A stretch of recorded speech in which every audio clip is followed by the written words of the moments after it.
Welcome to Corbett Field as we're getting ready for Game 3 of this 3-game set between the Souris Valley Sabre Dogs and the Wheat City Whiskey Jacks. This will be the rubber match as the Sabre Dogs took Game 1 16-2, while the Whiskey Jacks took yesterday's affair by a final score of 8-7.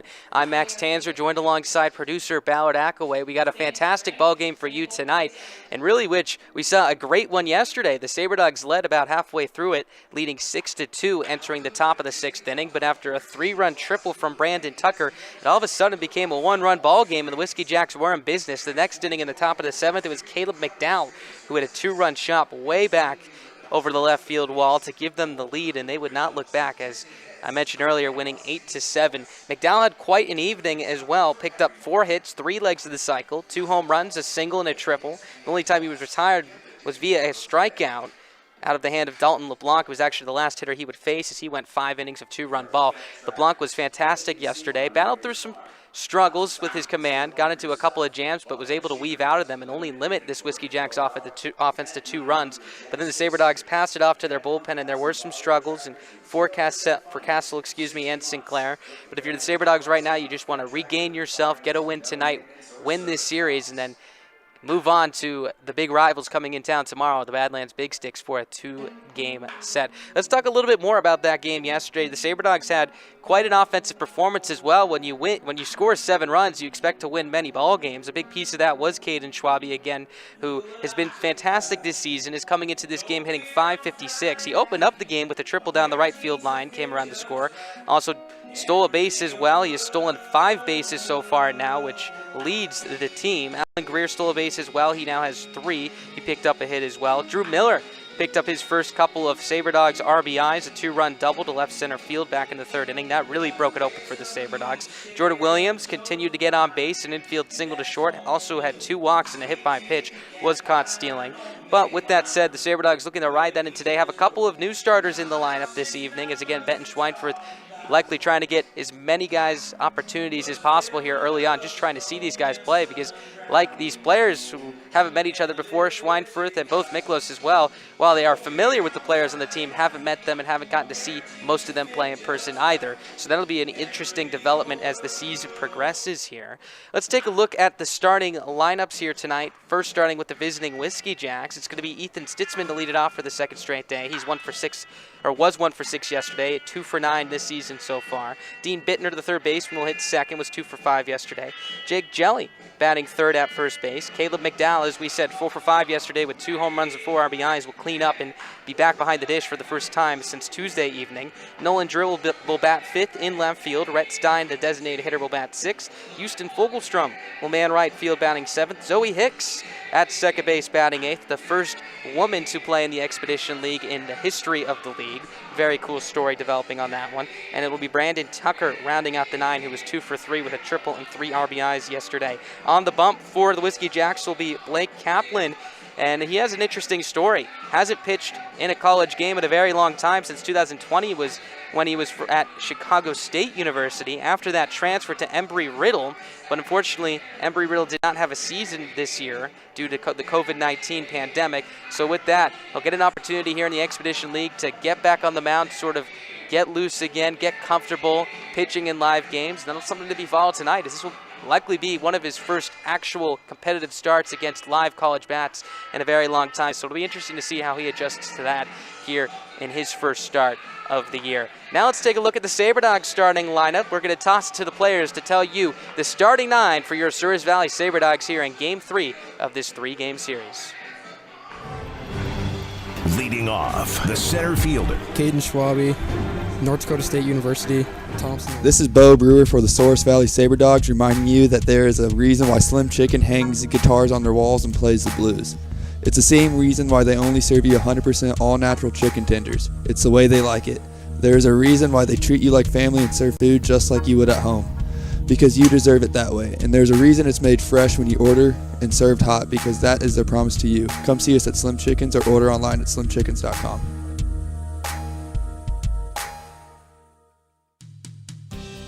This is Caden Schwabe, an outfielder for the Souris Valley Sabre Dogs, reminding you that your favorite ball club is on all social media platforms, including Instagram, Twitter, and Facebook. Make sure to follow for starting lineups, score updates, and all of the exclusive Sabre Dogs content you'll need for the summer. Follow us at SV Sabre Dogs and use the hashtag SCODogs.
In times like these, it's good to know there's a place where people know who you are, no matter how long you've been gone.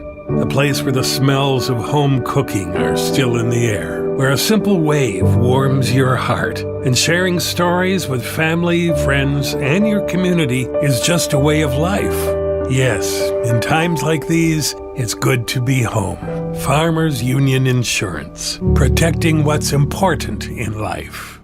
The Glenburn Fire Department will be joining the Souris Valley Sabre Dogs at Corbett Field this Thursday for Pass the Boot Night in an effort to raise money to help them recover from a devastating fire at their station. As a community, let's show our support for the fire department. The game starts at 7:05 against the Wheat City Whiskey Jacks.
Sabre Dog fans, be sure to stop down to Capital RV in Minot to register for your chance to win a $15K camper giveaway.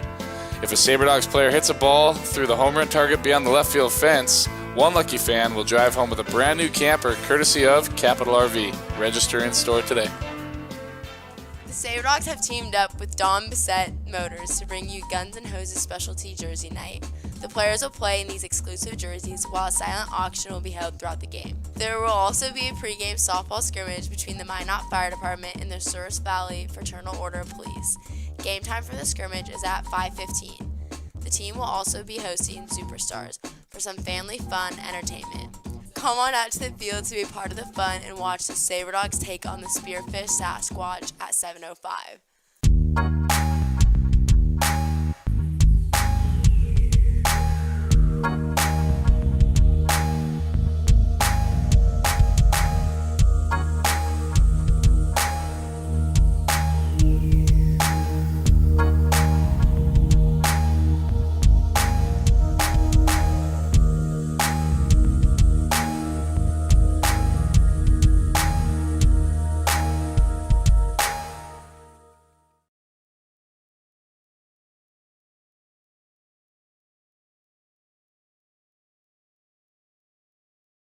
Hello and welcome to Corbett Field, just about ready to get underway here for Game 3 of this three-game set between the Wheat City Whiskey Jacks and the Souris Valley Sabre Dogs. I'm Max Tanzer, bringing you all the Sabre Dogs baseball that you will be watching this season. Thank you to those of you watching on both YouTube Live as well as Mixlr. We are so happy to have you. Make sure to like and subscribe and turn those alerts on so you are alerted whenever the Sabre Dogs are playing on YouTube Live when they're home here at Corbett Field. A gorgeous evening here in Minot. About 57 degrees here at first pitch. The sun is shining for the first time this season for the Sabre Dogs.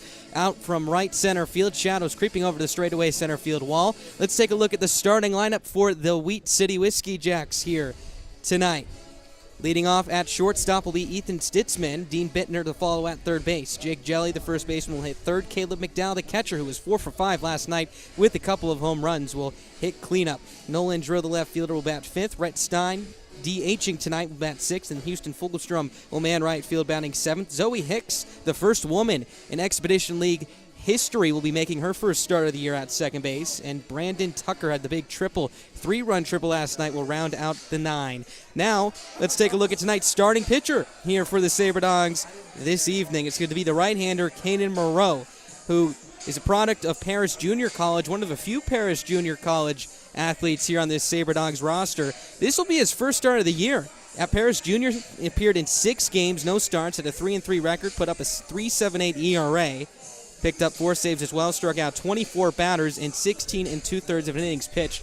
The big number, a K per 9 of 12.96. Also finished his season with 9 1/3 of an inning consecutive scoreless innings to end his year. So he'll look to keep that going here as we open up the 2021 campaign. Game 3 here. Let's take a look at the starting defense as well here for the Sabre Dogs as we are just about ready to get first pitch underway here. Going to be Greer, Schwabe, and Keaton left to right in the outfield. Bo Brewer will man third base. Schaefer, Moore up the middle. Miller at first base. And the catcher in Trenton Dukeshire will be making his first start in a Sabre Dogs uniform tonight behind the plate. And, of course, as we mentioned, Moreau will be your starter. So, of course, the rubber match here, Game 3 of this three-game set. The Sabre Dogs took Game 1, 16-2. Meanwhile, the Wheat City Whiskey Jacks won in dramatic fashion yesterday, 8-7 after coming back. A game in which the Sabre Dogs led. It looked like they had the pace going in that game in their direction, winning 6-2, entering the midway point. But after a 3-run triple from Brandon Tucker and a 2-run shot from Caleb McDowell, the Wheat City Whiskey Jacks ran away with that one. Here's the first pitch on the way from Moreau. It's swung on in line down the right field line and foul for strike 1, and we are underway. Very happy to have you here tuning in wherever you are, all around the country, all around the globe, bringing you Sabre Dogs baseball here in 2021. Moreau turns, kicks, fires. Here's his 0-1 on the way. It's a fastball that misses down away for ball 1. Count now even. Stitzman hitting .222 this season, was 1 for 6 yesterday, got 6 plate appearances. Moreau working at a fast pace here, holds the glove in front of his face. Twist, turns, fires the 1-1. It's a fastball on the inside corner for strike 2. 1-2 the count. Your umpires tonight will be Anthony Atkinson manning behind home plate and George Tyree down the first base line. Moreau ahead, 1 ball, 2 strikes. He comes set, going from the windup. Tosses the 1-2 pitch on the way. Misses down away, ball 2. 2 balls, 2 strikes. In the previous 2 ball games that opened up this year, Sabre Dogs starting pitchers have struck out the first 2 batters they faced. Moreau looking to jump on that train as well here. Good spot, 2 balls, 2 strikes. He's set first base side again. Turns, kicks, fires, the 2-2 on the way. Swinging a line drive, right field. It's going to get down for a base hit as Keaton has to play it on a hop. So a leadoff single here for the Whiskey Jacks, courtesy of Ethan Stitzman. And that'll open up this ball game here for Wheat City. And again, we talked about it earlier in the pregame show, struggled mightily in game one. Only were able to piece together 4 hits, 3 of which came from Nolan Drew, but exploded yesterday thanks to Caleb McDowell, but also some very timely hitting as well. So we got an interesting matchup today. Again, both of these teams looking to take the series, of course, would be quite a way to start your season. Here's Dean Bittner, the third baseman, as Moreau will make a move over to first base. Stitzman back in plenty in time. Bittner 2 for 5 yesterday with an RBI double to left field, also hitting .222 on the year, 2 for 9 here in the young season. Schaefer and Moore ranging up the middle in double play depth, the wind blowing gently in from straightaway center. Moreau from the stretch, 1-0 on the way, misses down, or make that the first pitch on the way, misses down away for ball 1. 1-0 the count. Sabre Dogs going with the white tops, baby blue bottoms. Meanwhile, the Whiskey Jacks going with their gray bottoms, navy blue tops. Stitzman a healthy lead at first. The next pitch on the way is in the dirt, blocked by the catcher McDowell. Stitzman's going to head for second and get there without a contest as he slides in safely, so that'll be a wild pitch. 2-0 the count, so Stitzman instantly here in scoring position out of the gate. A pitch in the dirt blocked by the catcher, make that Dukeshire. Rolled behind the right-handed hitting Bittner, so it gave him a little bit more of a difficult lane to pick it up. Rolled out towards the cut of the infield grass in front of the batter's circle. Likely had no chance with the jump that Stitzman got. 2-0 on the way, misses down and away for ball 3. 3 balls, no strikes to count. On deck, it'll be Jake Jolly, then Caleb McDowell. Moreau leans it for the sign. He comes set from the stretch. Stitzman takes his lead from second. 3-0 is a fastball on the inside corner for strike 1. 3 balls, 1 strike. Bittner taking all the way on that pitch. Sabre Dogs have scored first in these first 2 games of the season so far, so the Whiskey Jacks, of course, would love to get on the board here first tonight. Hitters count now. 3-1 pitch on the way. Swinging a foul off the catcher. And Dukeshire for strike 2. Count now runs full. Moreau throws quite hard. Looking to command that fastball here tonight. It's going to be interesting to see how long Benton Schweinfurth rides with him. Again, the most innings that he tossed this season back at Paris Junior College was 3 innings back on May 8th. Morrow set from the stretch. Here's his payoff pitch on the way. In the dirt for ball 4, blocked again by the catcher Dukeshire. So a walk to Bittner. The first 2 base runners reach, and it's a big spot here for the Whiskey Jacks as that's going to bring up Jake Jelly to the plate. Jelly having a slow start to the season so far. Picked up his first hit of the year yesterday. He's 1 for 7 in the small sample size. But again, a guy that Robbie Longland is very confident with, has put him in the 3 spot each of the first 3 games in this season so far. Just getting underway here.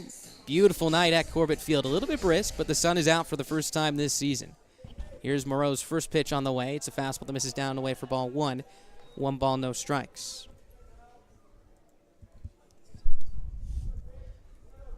Moreau was going from the windup with nobody on, but of course with runners on first and second, will go out of the stretch. Slightly closed off. Kicks, fires the 1-0. Swinging a line drive right field. Going back is Keaton, twisting and turning. He can't get it, so watch it bounce on the track and over the wall for a ground rule double.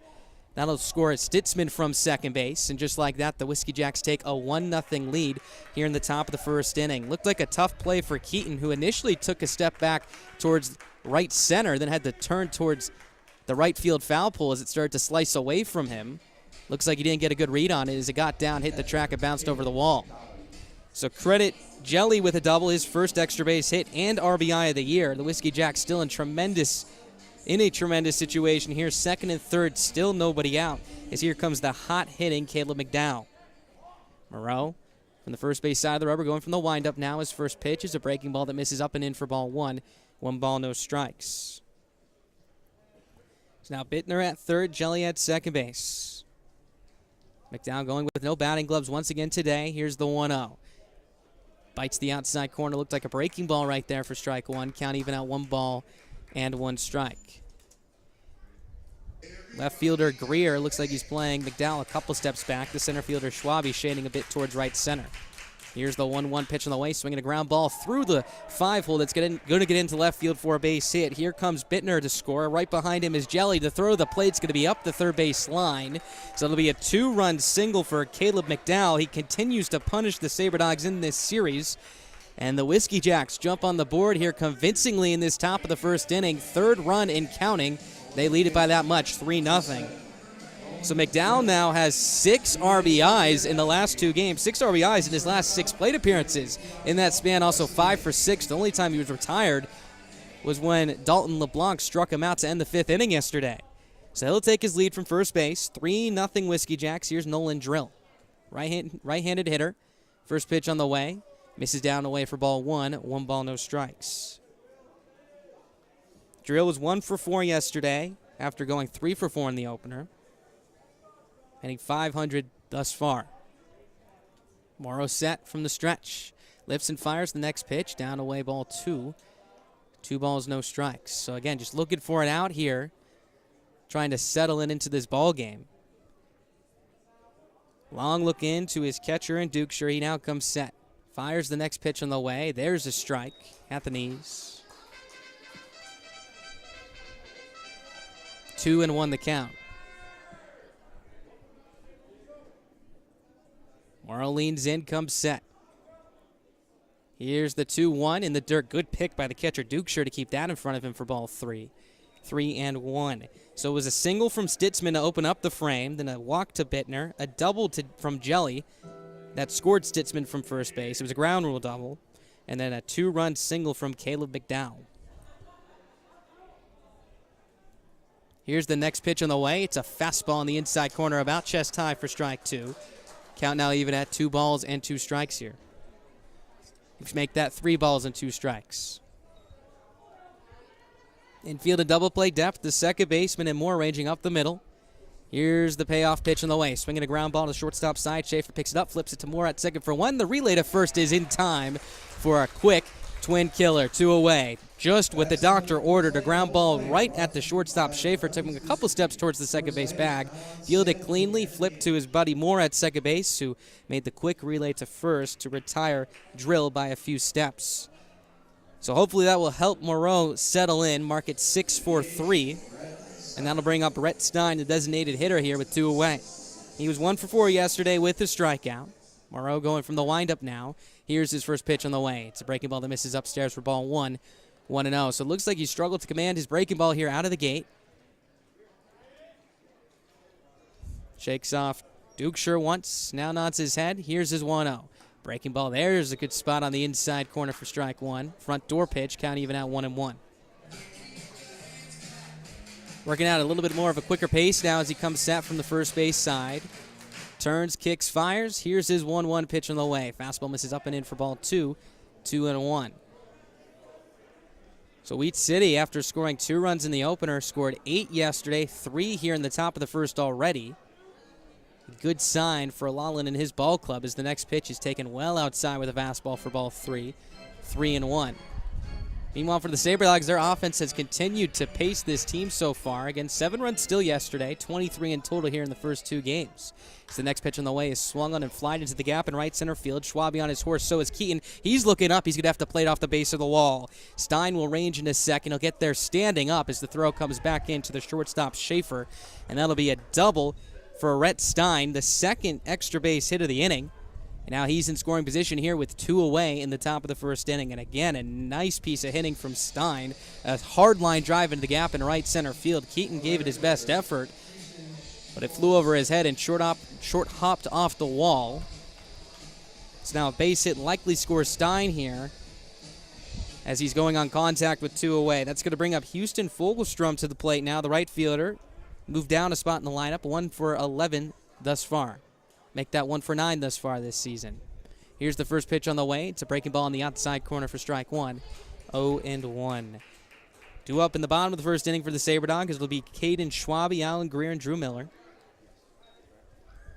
Moreau leans in, comes set again. Dukeshire sets up away. Here's the 1-0 pitch. It's a breaking ball that just misses a bit upstairs for ball 2. 2-0 the count. So a hitter's count here for Fogelstrom, 7th batter to come to the plate here in this top of the first inning. 3 runs coming around to score on the RBI double from Jelly and the 2-run single from McDowell. Morrow from the stretch. Here's his 2-0. Swing and a foul straight back. Count moves to 2 balls and 1 strike. Greer playing very deep in left field, about maybe 10, 11 steps in front of the track. Again, the center fielder Schwabe ranging towards right center. The right fielder Keaton a couple steps towards the right field line. Morrow comes set again. 2 balls, 1 strike. 3-0 Whiskey Jacks in the top of the first. There goes Stein for second. The pitch is swung on a missed in the dirt. And that will be strike 3 as the catcher Dukeshire applies the tag, and that will retire the side. But the Whiskey Jacks jump on the board first here convincingly in the top of the first. 3 runs on 3 hits, no errors, 1 runner left on. We head to the bottom of the first inning. The Sabre Dogs are coming up.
Welcome back to Corbett Field. 3-0 Whiskey Jacks here as we enter the bottom of the third inning. The Sabre Dogs looking to get back into this one.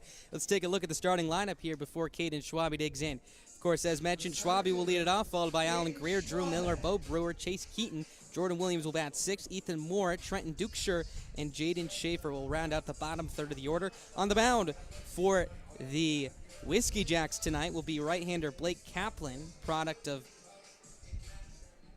Embry-Riddle College, a transfer this year, as his first pitch is on its way. It's a strike on the outside corner, 0-1. Is from Las Vegas, Nevada, went to Chicago State University in 2020, transferred over to Embry-Riddle. Fortunately, they did not have a season this year due to the COVID-19 pandemic, as the 0-1 is on its way. It's in the dirt for ball 1, 1 ball and 1 strike. In 2020, with Chicago State University, only tossed 12 1/3 of an innings pitched, allowed 11 runs, walked 9 hitters, hit 6. Struck out 9. Schwabe digs in from the left side. Here's Kaplan's next pitch on the way. Swinging a ground ball down the first base line. Nice stop by Jelly as he rages to his left. Flips to the covering pitcher, and Kaplan, it's not in time. Caden Schwabe showing off that speed. An infield single for him. He continues his hot hitting as he came into this game hitting .556. And that's a good start here for the Sabre Dogs. A very similar ball put in play to the triple he hit to open up the first inning yesterday. A soft ground ball down the first base line. It was Jelly at first yesterday who could not pick it cleanly as it went past him and rolled to the wall. This time he was able to field it. But fortunately for the Sabre Dogs, Schwabe was running hard down the first base line. Kaplan was not able to cover in time. So he takes his lead from first. Here's Alan Greer. First pitch on the way. It's a fastball inside, ball 1, 1-0.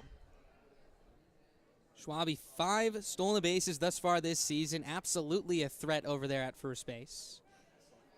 Greer was 1 for 3 yesterday with a single, an RBI, and a couple of stolen bases of his own. As there's a check over the first base. Schwabe back in safely. Kaplan leans it from the side, from the first base side of the rubber. He comes set. Schwabe takes his lead. There he goes. Pitch on the way. He's in the dirt for ball 2. Schwabe will jog in the second base, standing up with a stolen base, give him number 6 on the season. And he's in scoring position here with nobody out. A 2-0 count, hitter's advantage for Alan Greer. Greer hitting .250 so far this season. There's now a miscommunication here between the pitcher Kaplan and the catcher McDowell. They'll have a meeting at the mound here. Again, I talked to Schwabe before the game, talking about his approach on the base paths, and he's always said he's like to be ultra aggressive. And this doesn't just include stealing bases, but also taking extra bases when you can, taking advantage of, a catcher if he's sleeping per se. And we've seen him do it multiple times already this season so far. 2-0 count to Greer. Schwabe at second. 3-0 Whiskey Jacks here in the bottom of the first. Kaplan's next pitch on the way is a breaking ball in the dirt. Blocked by the catcher McDowell. Will ricochet to his left. So Schwabe will take third base standing up. Rule that one a wild pitch. Now he's 90 feet away with nobody out. It's a 3-0 count to Alan Greer. So a good start here to this inning. A single, an infield single for Schwabe on a ground ball to the first baseman, Jelly. A stolen base, and then he advances to third on a wild pitch. Here's Kaplan's 3-0 to Greer on the way. It's a strike on the outside corner with a fastball. 3-1 the count. So hitters count here to Greer. Greer had Schwabe on third base in the first inning yesterday. Drove him in on a ground ball to short. Has an opportunity to do the same here with the shortstop Stitzman playing back. So is Hicks at second. As the next pitch is swung on and looped into shallow right field. That's down for a base hit. So Schwabe will jog home and tap home plate. An RBI single for Alan Greer as the Schwabe-Greer duo continue to generate runs for the Sabre Dogs. It's now 3-1 Whiskey Jacks here in the bottom of the first inning. Back-to-back singles and still great speed on the bases. With that, let's take a look at tonight's starting defense here for the Whiskey Jacks. It'll be Drill in left field, Tucker in center, Fogelstrom in right, Bittner at third, Stitzman at short, Hicks at second base, Jelly at first, and your battery, of course, will be Kaplan and McDowell. Here's Drew Miller. First pitch is in the dirt, gets away from the catcher McDowell to the backstop, so Greer will sprint in the second base standing up. Another wild pitch, second of the inning. And 1-0 is the count here. 4 balls out of the last 5 pitches here out of the right hand of Kaplan. So got to imagine the Sabre Dogs will be quite patient with him. Miller was 2 for 4 yesterday with a 2-run double to left center. Greer takes his lead from second. Kaplan set first base side. The 1-0 swing and a miss. Big rip from Millers that was buried in the dirt again. McDowell was able to keep that one in front of him as the count moves to 1 ball and 1 strike. There's a pitch in the dirt, got underneath the glove of McDowell as it 5-holed him. Went straight to the backstop. Greer ready to run at second base. Tremendous speed. As Kaplan comes set again. As Greer is now caught in a rundown here, but the throw to second gets away from Hicks. Greer going to turn around third but get the stop sign, so he'll advance on the E1. What a wild play right there. Greer was a dead duck between second and third base and made an early move towards third base. Looks like he left early trying to steal. Kaplan had his head turned towards Greer, so he stepped off and threw towards second, and it got underneath the glove of Hicks and trickled into center field. So he's now at third base, 90 feet away. 1 ball, 1 strike the count here to Miller. Kaplan's 1-1. A strike at the knees. Count moves to 1 ball, 2 strikes. Again, it was Hicks, the second baseman. She went to cover the second base bag. The throw pulled her off towards the right side of the second base bag from the home plate view. The opposite direction, making it tough to catch cleanly as the next pitch is laced to center field. That's going to get down for a base hit. So Greer will jog home and score. And just like that, the Sabre Dogs are right back in this one. It's 3-2, an RBI single for Drew Miller. His 3rd RBI in 2 nights. And it's a 1-run game here in the bottom of the first inning for Souris Valley. Sabre Dogs really taking advantage of some mistakes here on the defensive side of things for the Whiskey Jacks. We've seen a couple of wild pitches. The E1 on the pitcher in Kaplan trying to pick off Greer at second base. Here comes Bo Brewer to the plate as the first pitch buzzes over Broadway for strike 1. 0-1 the count. Brewer was 1 for 3 yesterday with a couple of runs scored, 2 for 7 thus far. Miller takes his lead from first. There's a check over to first base. He'll get back in safely. So now 3 runs on 3 hits, an error for Wheat City, 2 runs on 3 hits, no errors for the Sabre Dogs. Back-to-back, 2-back singles to open up this frame. Kaplan from the stretch. Here's his next pitch on the way in the dirt, blocked by the catcher McDowell. Count now even out 1-1. On deck will be the right fielder, Chase Keaton, and Jordan Williams to follow. Again, remember to like and subscribe to the Sabre Dogs on YouTube to get alerted whenever the Sabre Dogs go live and we broadcast a game live here from Corbett Field. Kaplan comes set, first base side. Here's the 1-1. Breaking ball misses down away for ball 2. 2-1 the count. Brewer, a tall right-handed hitter. Long hair flowing out of the back of his helmet. Again, another guy in the meat of this lineup that both Alex Miklos and Benton Schweinfurth are expecting to get a lot of damage out of.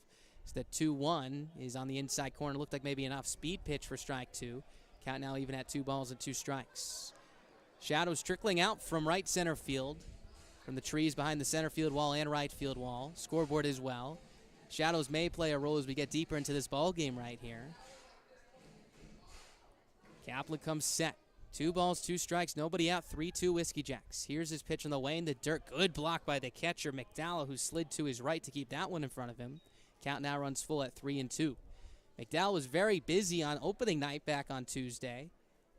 10 walks on the pitching side of things for the Whiskey Jacks. A lot of balls in the dirt. Looks like a similar case here early on tonight. Got the start of the DH spot yesterday as it was Stein who started behind the dish. Miller takes his lead from first, 3-2, nobody out. Kaplan, long hold, there goes the runner, pitches down away for ball 4. Miller a wide turnaround second, he's going to race for 3 as the catcher McDowell can't find it. The 3rd time in this series as Sabre Dog has taken third base after starting at first as the ball gets away from the catcher Kaplan, so taking second is Brewer. How about that?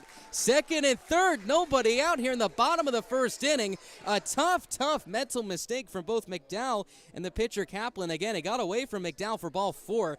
The base runner at first and Miller was running with his head up, took a wide turnaround second, went to third, got in there standing up, and then McDowell threw back to his pitcher Kaplan, and it got away from Kaplan, allowing Brewer to get into second base.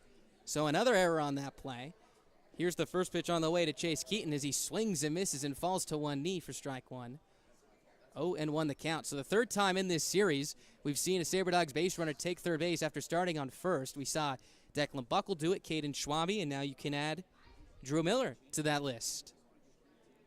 No balls, 1 strike. 2 runs in here in the bottom of the 1st for the Sabre Dogs. They trail 3-2. Tying run 90 feet away. Go ahead run in scoring position. 0-1 that Keaton is swung on and fouled and sliced down the right field line and out of play. Count moves to no balls and 2 strikes.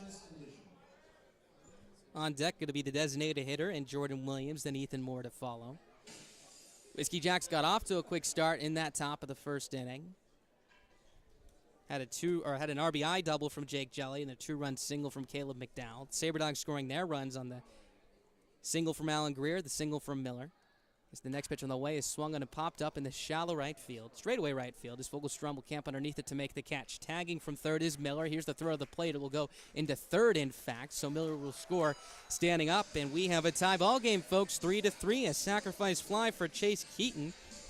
Picks up his 2nd RBI of the season. Meanwhile, on the play, Brewer holds at third. So there's out number 1 here for Kaplan in the bottom of the 1st inning.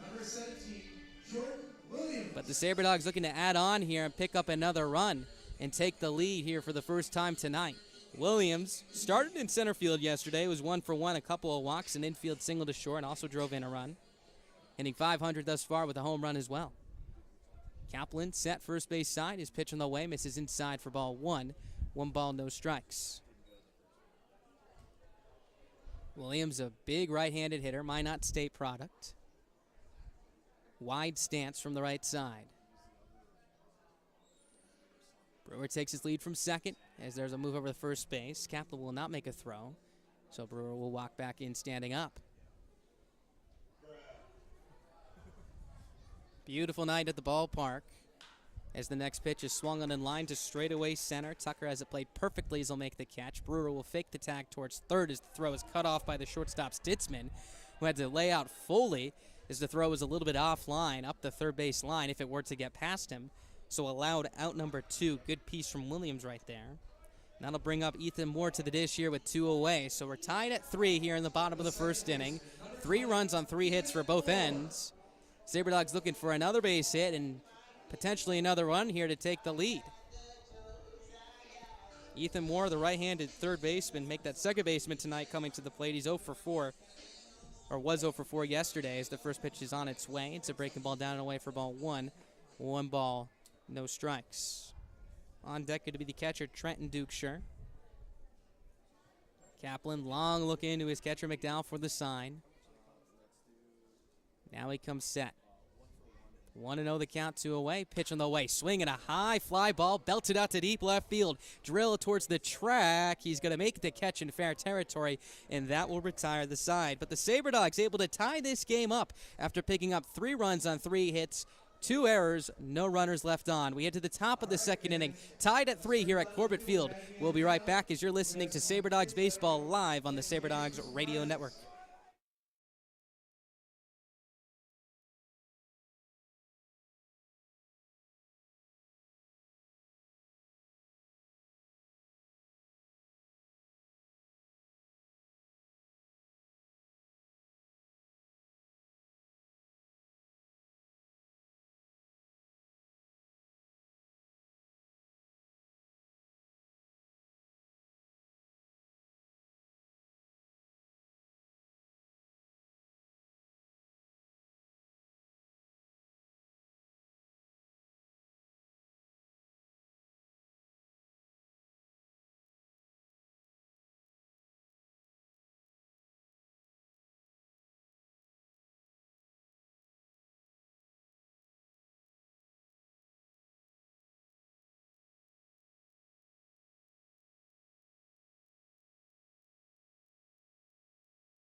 Whiskey Jacks jumping out in front early in the top of the first inning thanks to an RBI double, ground rule double from Jake Jelly, and then a 2-run single from Caleb McDowell. Sabre Dogs in the bottom half of the first able to take advantage of a couple of errors. One on a pickoff attempt to second base, and another on a throwback to the plate on a wild pitch, in which was the catcher McDowell throwing to his pitcher Kaplan, but it got away and allowed runners to advance, and they were able to tie that ball game up. So they will take it. Due up here for the Whiskey Jacks make that will be 8-9-1. It's going to be Zoe Hicks to lead it off. So far this season, she's 0 for 1, struck out swinging against Austin Hammerly back in the opener on Tuesday night. So she'll be making her first start of the year this evening. Quite a story, the first woman player here in Expedition League history. Open stance from the left side. Here's Morrow's first pitch on the way. It's in the dirt for ball 1. 1 ball, no strikes. 3-3 ball game, top of the second inning. Morrow turns, kicks, and fires. Here's his 1-0. Swing and a fastball in the dirt for ball 2. 2-0. Zoe Hicks, she's a softball player for Louisiana Tech. Stands at 5'8". As the next pitch is on its way. It's a fastball in the outside corner for strike 1. 2-1. Hit .246 this year. Left the yard 3 times, walked a lot, 30 times as well. Drove in 12 to add on to that. Here's the 2-1 from Morrow. Swing and a miss for strike 2. Count now moves to 2 balls and 2 strikes. On deck after Hicks, it'll be Brandon Tucker, then Ethan Stitzman to follow. Morrow set from the wind. Here's his 2-2 on the way. Swing and a miss for strike 3. So a good start for Morrow. Back-to-back strikeouts for him. That'll open up the top of the second frame. So here comes the 9-0 hitter, Brandon Tucker, but don't sleep on in. Had quite an evening yesterday. It was 2 for 3, a triple. That triple, one of the biggest hits in that ball game yesterday. A 3-run triple to make it 6-5 in the top of the 6th. 2 for 9 this season so far, as the first pitch on the way is a breaking ball in the inside corner for strike 1. 0-1. So Morrow able to land that breaking ball in the inside corner to right-handed hitters a couple times now. That's a good sign. Working at a fast pace. Here's his 0-1 pitch on the way. Breaking ball at the knees on the inside corner again. He's doubled up on it. Count moves to no balls and 2 strikes here. Tucker will step out, take a practice swing, trying to slow down the pace a little bit of Morrow. As he now comes set again. Here's his 0-2. Swing and a miss for strike 3. Climb the ladder with a fastball. 3 pitches, 3 strikes, and 2 away now. Good morning, good afternoon, and good night. 3 straight strikeouts for Morrow. 2 away here in the top of the second inning. Looks like he's found a groove here. That'll bring up the top of the order, and Ethan Stitzman out for his second plate appearance. He's singled back in the first inning, scored a run on the Jake Jelly ground rule double.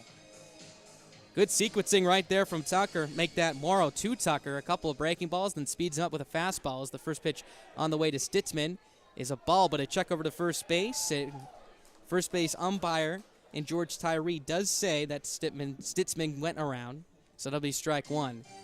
Good spot either way from Morrow on the outside corner. Just a couple inches off as the 0-1 is inside. That one backed up. Another breaking ball. Count now even at 1 ball and 1 strike.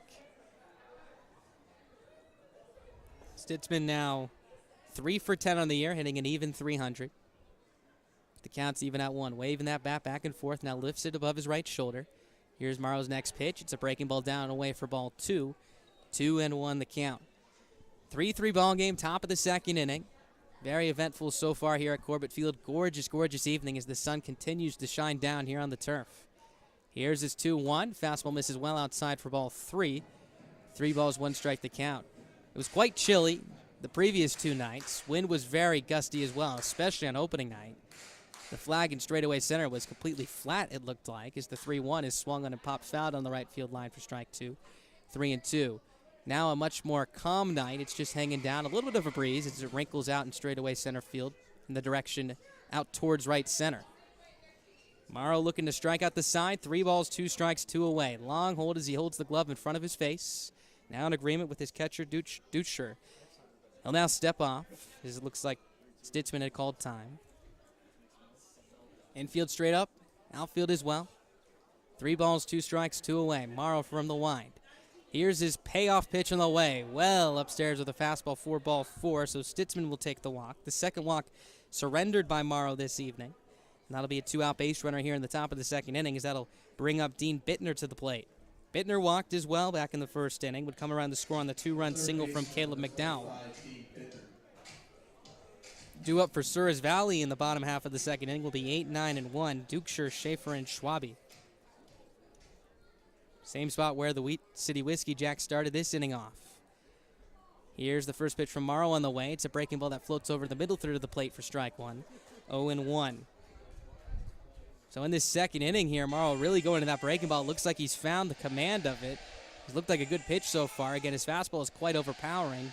As there's a quick move over to first base. Stitzman dives back in safely.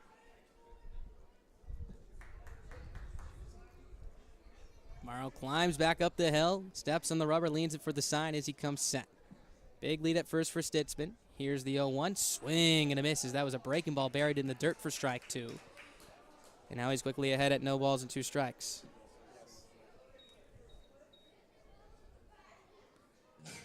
Stitzman already has 2 strikeouts in this inning, 3 on the night. Before the walk had K'd 3 batters straight.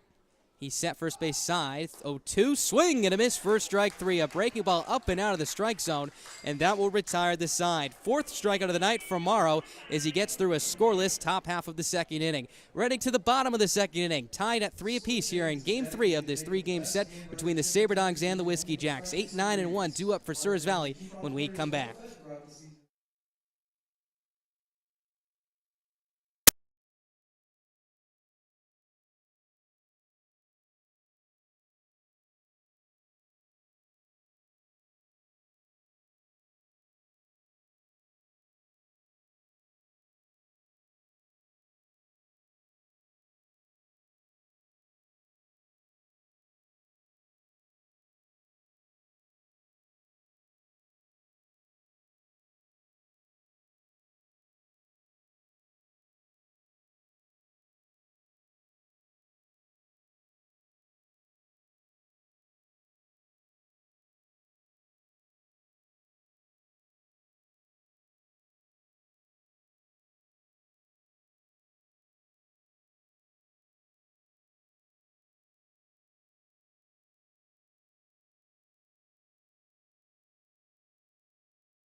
At 3, it's going to be Kaplan out for his second inning of work. He'll be matched up by the 8, 9, and 1 in the Sabre Dogs order. It's going to be Trenton Dukeshire, the backstop, to lead it off.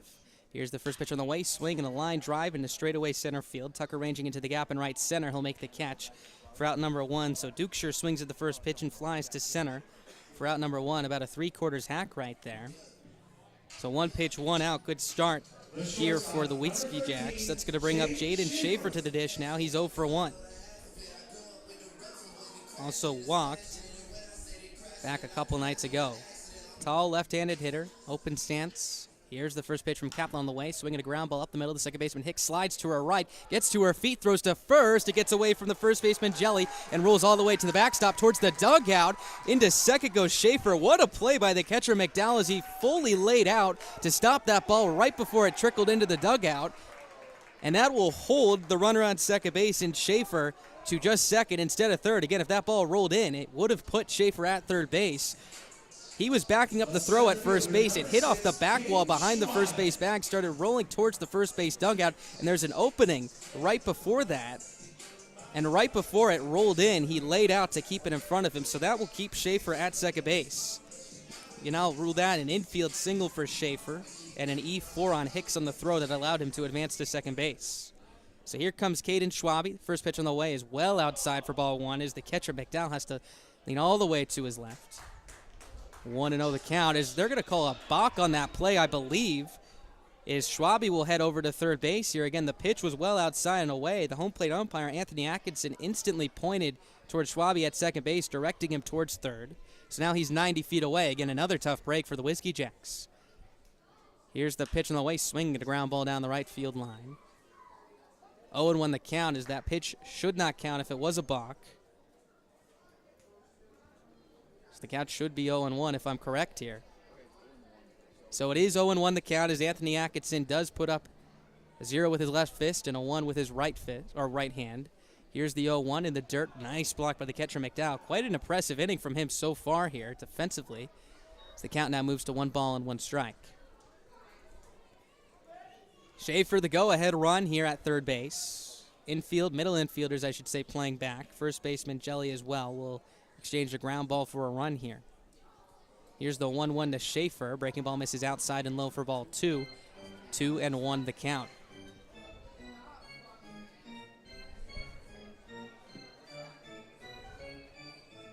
Schwabe singled, an infield single his last time. It was a ground ball down the first base line that Jelly had to range to his left for. Flipped to the covering pitcher in Kaplan, but it was too late as Schwabe swings and pops this one up on the infield. It's going to be shortstop Stitzman ranging in front behind the pitcher's mound, make that to make the catch for out number 2. So a tough break for the Sabre Dogs, as that'll now bring Alan Greer to the plate here with 2 away. It'll take a base hit or a wild pitch now to score Schaefer from third base. Greer single to right his last time up. That brought around Schwabe to score. Could bring in another one here that would give the Sabre Dogs their first lead of the night. Kaplan set from the stretch. First pitch in the dirt. Nice block by the catcher McDowell again. About a 55-foot breaking ball for ball 1, 1-0. So another busy night for McDowell. And you should have seen the dugout when he made that diving stop to keep that ball from going into the Sabre Dogs dugout. His entire team over there down the third base line was cheering for him, knowing how important that was. Here's the 1-0 pitch, swinging a high chopper to third. Sliding stop by Bittner, ranging to his left. Gets to his feet, throws to first, not in time. Greer beats it out. That will bring in the run as the Sabre Dogs now take a 4-3 lead. Greer showing off that speed. He's now 2 for 2 with 2 RBIs. Again, it was a high chopper to the third base side. Bittner, who's been very good defensively this series, made a sliding stop to his left. Got to his feet quickly to throw, pulled the first baseman Jelly, not off the bag, but towards the right field line, making it harder to stretch towards the throw and likely allowing Greer to beat that one out by a couple of inches. So he'll take his lead from first. Now here's Drew Miller. Kaplan from the stretch. He'll make a move over to first base. Greer back in safely. So now 3 runs on 4 hits, no errors for the Sabre Dogs. As Kaplan comes set. Pitch on the way, and the dirt gets away from McDowell, rolls to the backstop, so Greer will jog into second base standing up. 1-0 the count. So a lot of wild pitches, a lot of balls in the dirt here from Kaplan. Not what Lawland and the Whiskey Jacks were looking for here out of the gate. It's allowed the Sabre Dogs to not only extend innings, but move runners into scoring position, allowing them to apply more pressure.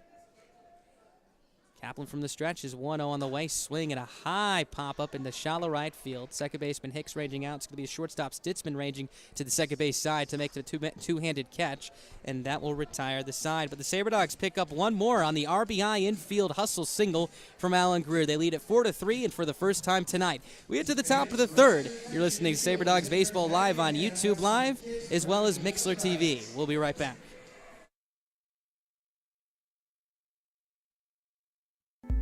An alcohol-related crash will probably happen in North Dakota today, and another will happen tonight. Still, it's pretty common to hear people making light of it like it's no big deal. We can try to laugh it off, but it keeps happening over and over. Impaired driving isn't funny. Always drive sober or find a sober ride. Buzz driving is drunk driving. Brought to you by the North Dakota Department of Transportation through Vision Zero. Join us at Corbett Field to watch your Souris Valley Sabre Dogs play the Wheat City Whiskey Jacks. It's this Wednesday, and you know what that means. Boneless wings at the stadium, buffalo barbecue. Either way, come on over to the field to be a part of the fun. Tickets on sale now. You won't want to miss it. The game starts at 7:05.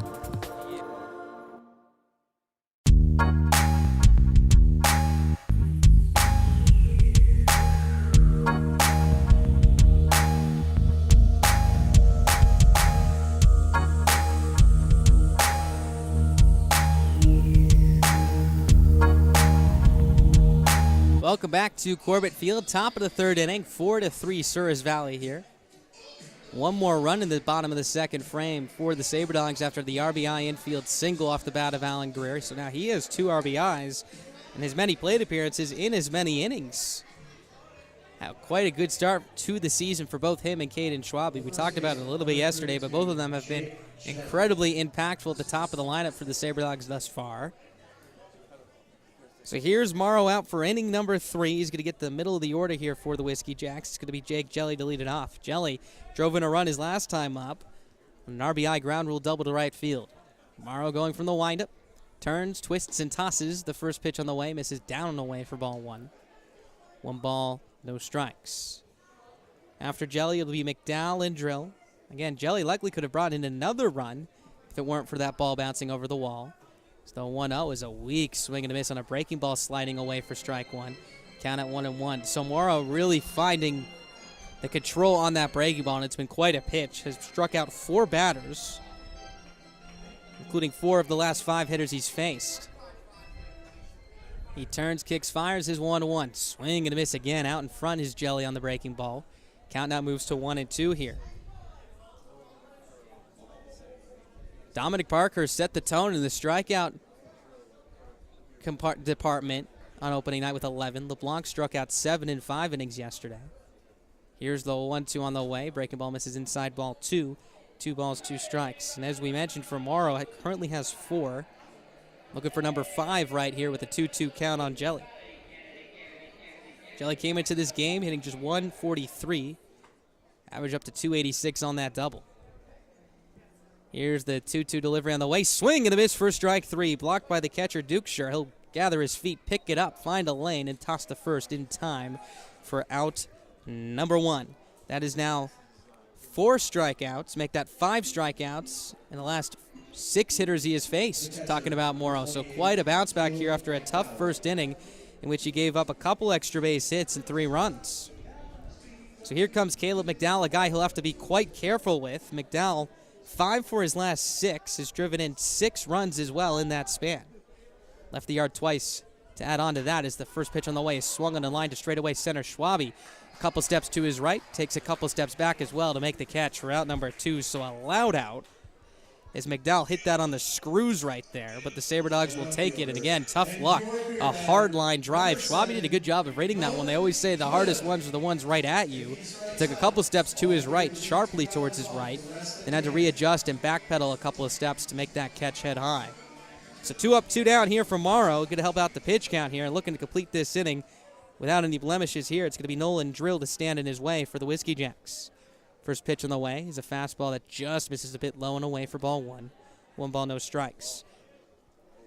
Drill grounded into a much-needed 6-4-3 double play back in the first that allowed Morrow to get out of that inning much quicker as the next pitch is just a bit low for ball 2.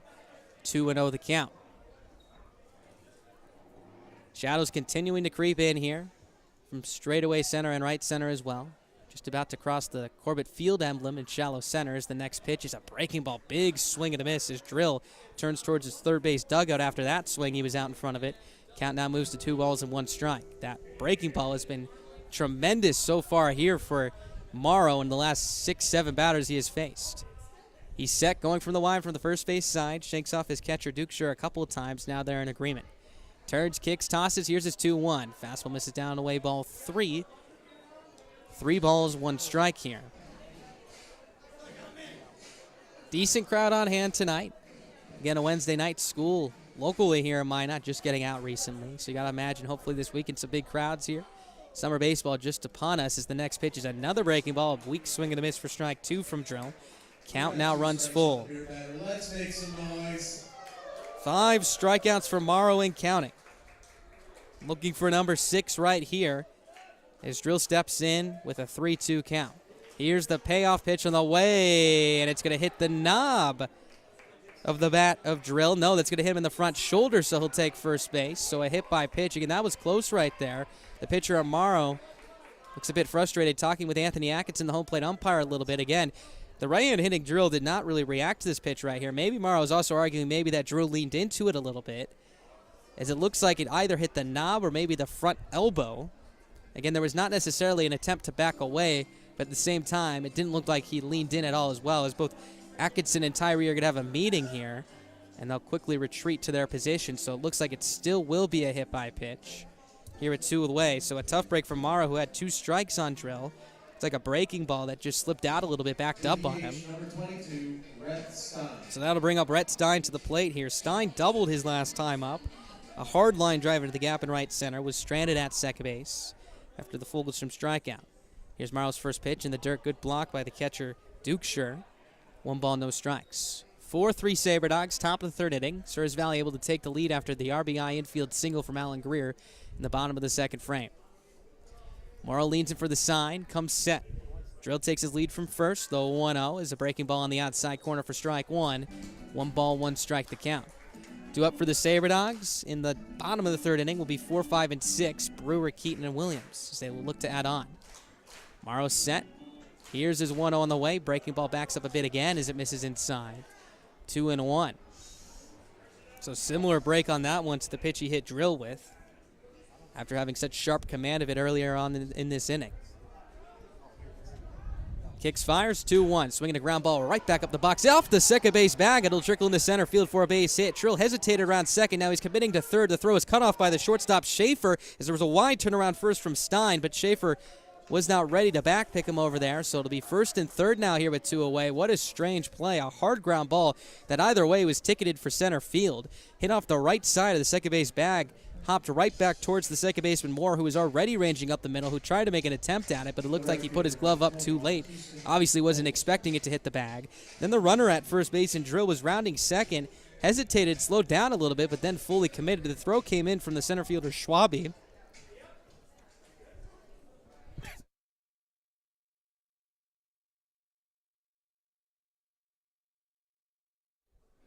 So 2 away now. First pitch on the way.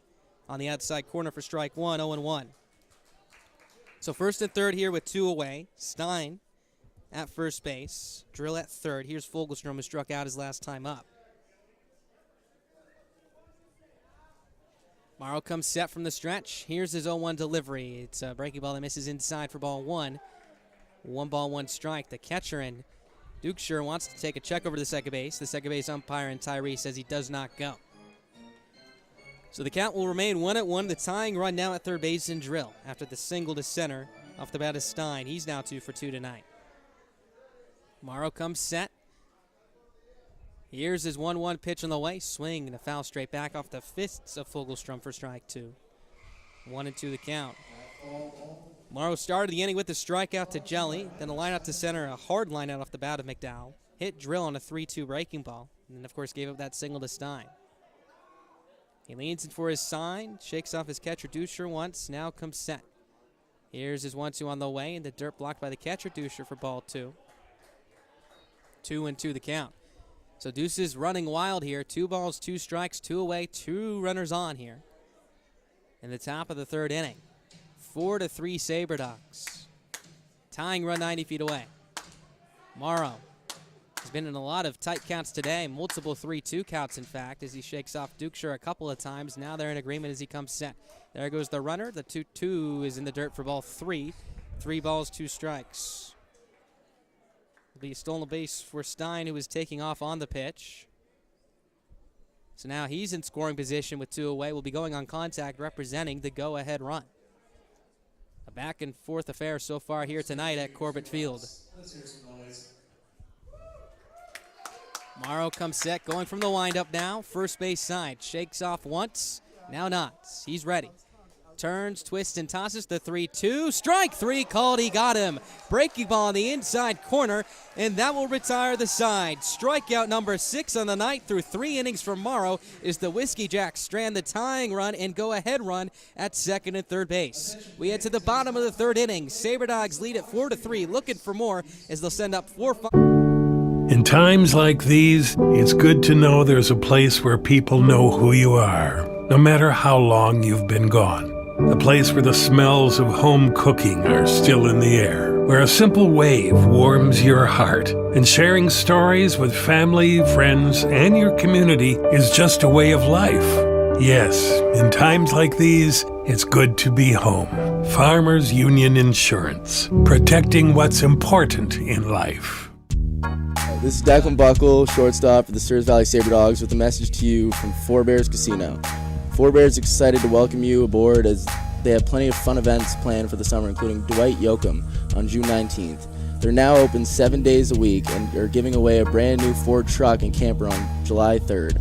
Not only that, but their water park opens June 15th, and you can take a cruise or book a private party this summer on their luxury yacht. Go to fourbearscasino.com for complete hours and more details.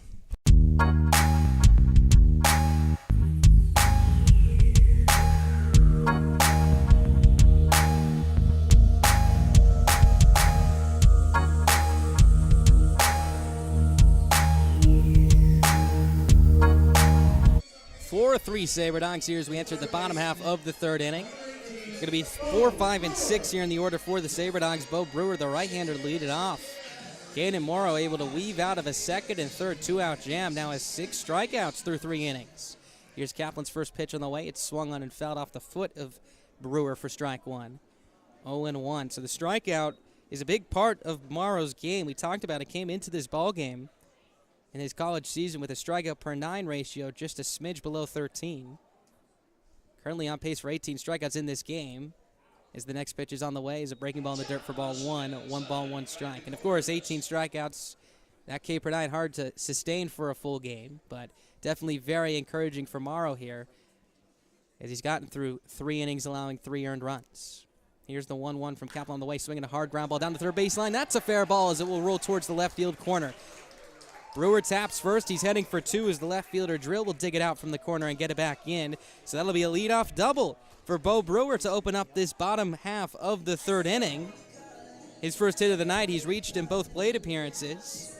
And he's some much needed insurance at second base in scoring position here with nobody out. So here comes Chase Keaton to the plate. Keaton did not record an official at-bat his last time up. Flew out to right, but it was good enough for a sacrifice fly and an RBI. Another RBI spot for him right here as Kaplan is now going from the stretch. His first pitch is in the dirt for ball 1, blocked by the catcher McDowell. 1 ball, no strikes. So Brewer credit him with his first extra base hit of the campaign. Hard ground ball down the third base line. The third baseman Bittner was playing well off the bag, so there was no chance for him to stop it. As Kaplan comes set again. Keaton, a right-handed hitter, straight up stance. The 1-0 is swung on and grounded on the third base line and fouled for strike 1. 1 ball, 1 strike. On deck, Jordan Williams, the designated hitter, followed by Ethan Moore, the second baseman who's in the hole.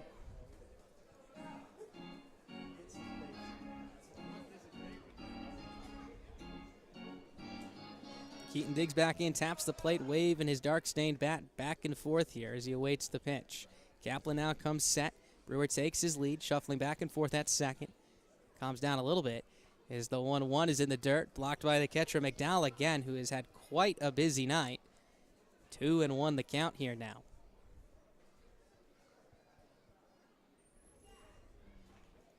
Game 3 of the 2021 season. Both of these teams have split the first 2 games of this series.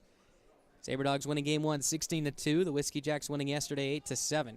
Here's the 2-1 on the way. A strike at the knees. 2 balls, 2 strikes here. Keaton has 1 hit on the season so far. Was 1 for 4 back in the opener. Drove in a run as well. Scored 2 runs. To add on to that, Brewer at second base after the leadoff double. 2 balls, 2 strikes. Nobody out here. Kaplan delivers the next pitch in the dirt for ball 3. Blocked by the catcher McDowell again. Count now runs full. So another breaking ball. And again, there is a base open here for Keaton. But knowing just a 1-run deficit right here, Kaplan trying to limit the damage, doesn't want to give the Sabre Dogs any more opportunities, especially with the defensive struggles thus far here for Wheat City. Kaplan, couple of looks over at second base. He looks back in and delivers the 3-2. Big swing and a foul straight back. Off the bat of Keaton, the count will stay the same at 3-2.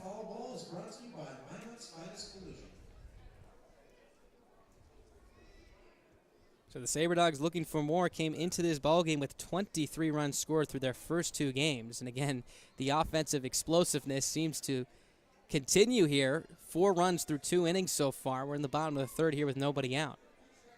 Here's the 3-2 from Kaplan on the way. It's a fastball upstairs, 4 ball 4. So another walk here to his Sabre Dogs batter, second of the ballgame. As Keaton will jog towards first base. It's first and second here now with nobody out. And that's going to bring up the designated hitter in Jordan Williams. Williams, his last time up, flew out to center. The designated hitter, Jordan Williams. Good RBI spot for him right here. Again, the big hit for him was on Tuesday night when he hit the 2-run homer, a hard line drive out to left field. Still is the only home run hit by a Sabre Dog in this series so far. First and second now, nobody out. Kaplan set, fires the first pitch. Breaking ball down away. Williams does go around, says the home plate umpire Anthony Atkinson for strike one. 0-1, so a half swing right there as Kaplan quickly falls ahead. Now he's set first base side. Keaton not being held on by Jelly at first as there goes the runner for third. The pitch is up high. The throw to third is up and away as it rolls down the left field line. Brewer will slide in and jog home. Meanwhile on the play, Keaton will move to second base. Another error, the fourth of the night for the Whiskey Jacks, and it's a 5-3 lead now for the Sabre Dogs. His time is now being called by Anthony Atkinson. Looks like he wants to have a conversation right here. Again, looks like they may be bringing Brewer back to third base. Maybe interference by the hitter and Williams in the lane of the catcher and McDowell throwing. Maybe the explanation here. So again, Brewer came around to score because the throw from McDowell was errant into left field very high over the head of Bittner, the third baseman. And it looks like the explanation here is that Williams interfered in the play. So now he will be called out. Meanwhile, Brewer will hold at third base. Keaton still advances. So again, interference on the play. Second and third now, one out. So a tough break for the Sabre Dogs. Is now the head coach here for the Whiskey Jacks, and Robbie Lawlin is going to come out. Says a couple words and will head back. It didn't look like there was too much of an appeal from Benton Schweitworth, the coach for the Sabre Dogs. So it looks like they're going to move now Keaton back to first base and Brewer back to second. So again, it looks like the call here was interference on the hitter and Williams on the throw down the third base. So it'll be first and second now, one away after a confusing sequence of events. The pitch on the way, swung on and lined up the middle. That's going to get into center field for a base hit. Rounding third and heading for home is Brewer. He will score standing up as the throw is cut off. So that'll be a base hit. And the Sabre Dogs extend their lead. It's now 5-3. Jordan Williams picks up the RBI.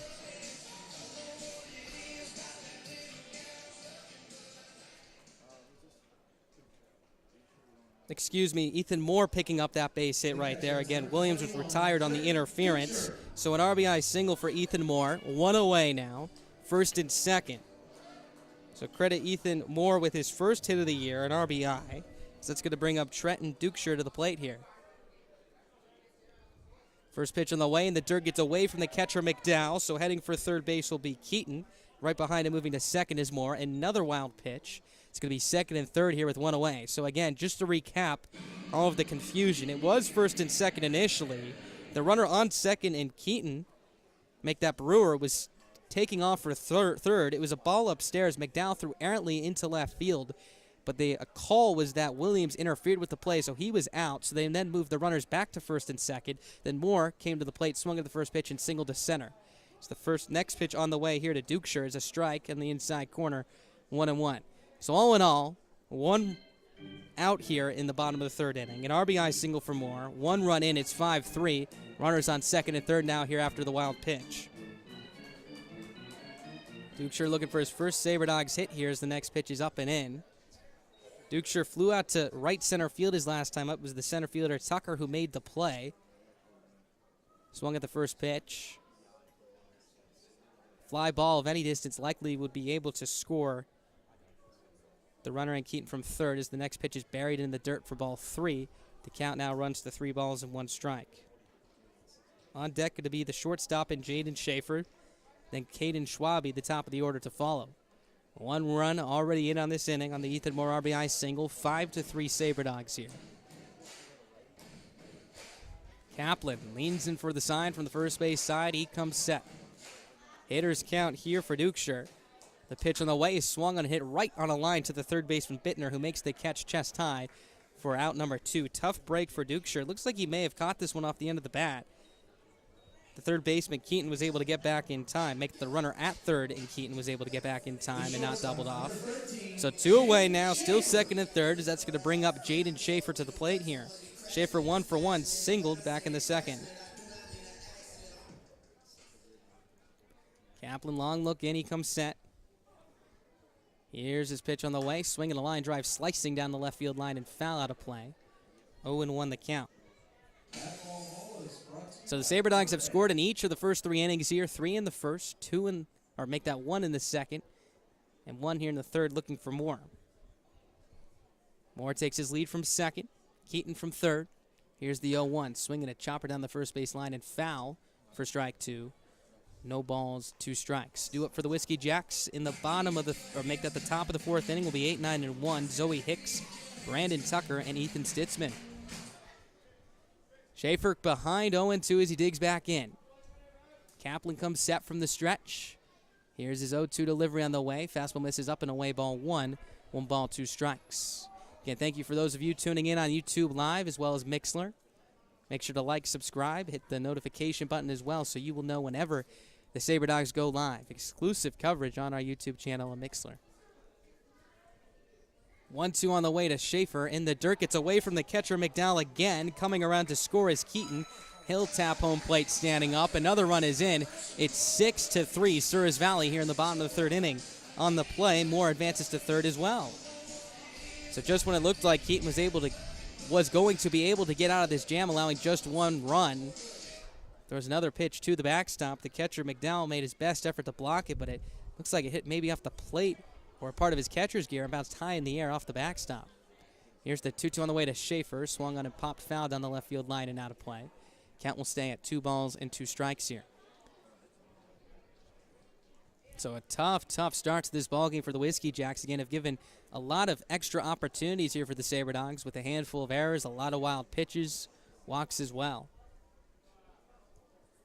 Here's the 2-2 from Kapler on the way. It's swung on and missed for strike 3. Blocked by the catcher McDowell. He'll pick it up and tag Schaefer on the backside, and that will retire the side. But the Sabre Dogs pick up 2 more runs in this inning, highlighted by the RBI single from Ethan Moore and the wild pitch that brought around Chase Keaton to score.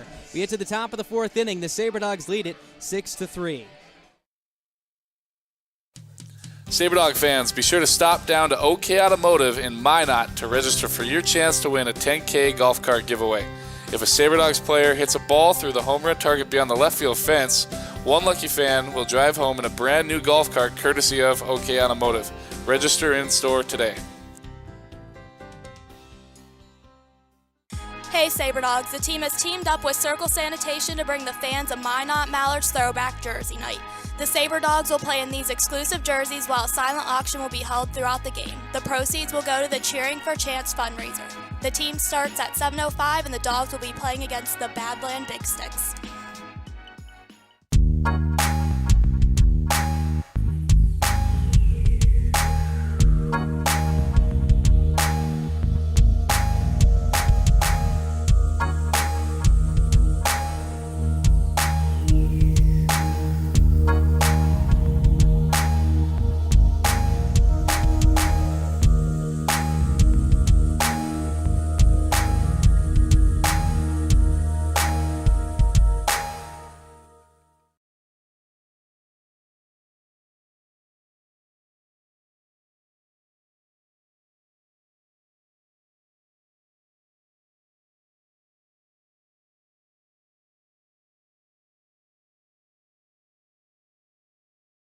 That last inning, in which both Chase Keaton and Bo Brewer tried to pull off the double steal, starting at first and second. The throw from the catcher McDowell went into left field, but both Brewer and Keaton were pulled back to first and second after interference was called on Jordan Williams in the lane of the throw from the catcher McDowell. So Williams was called out.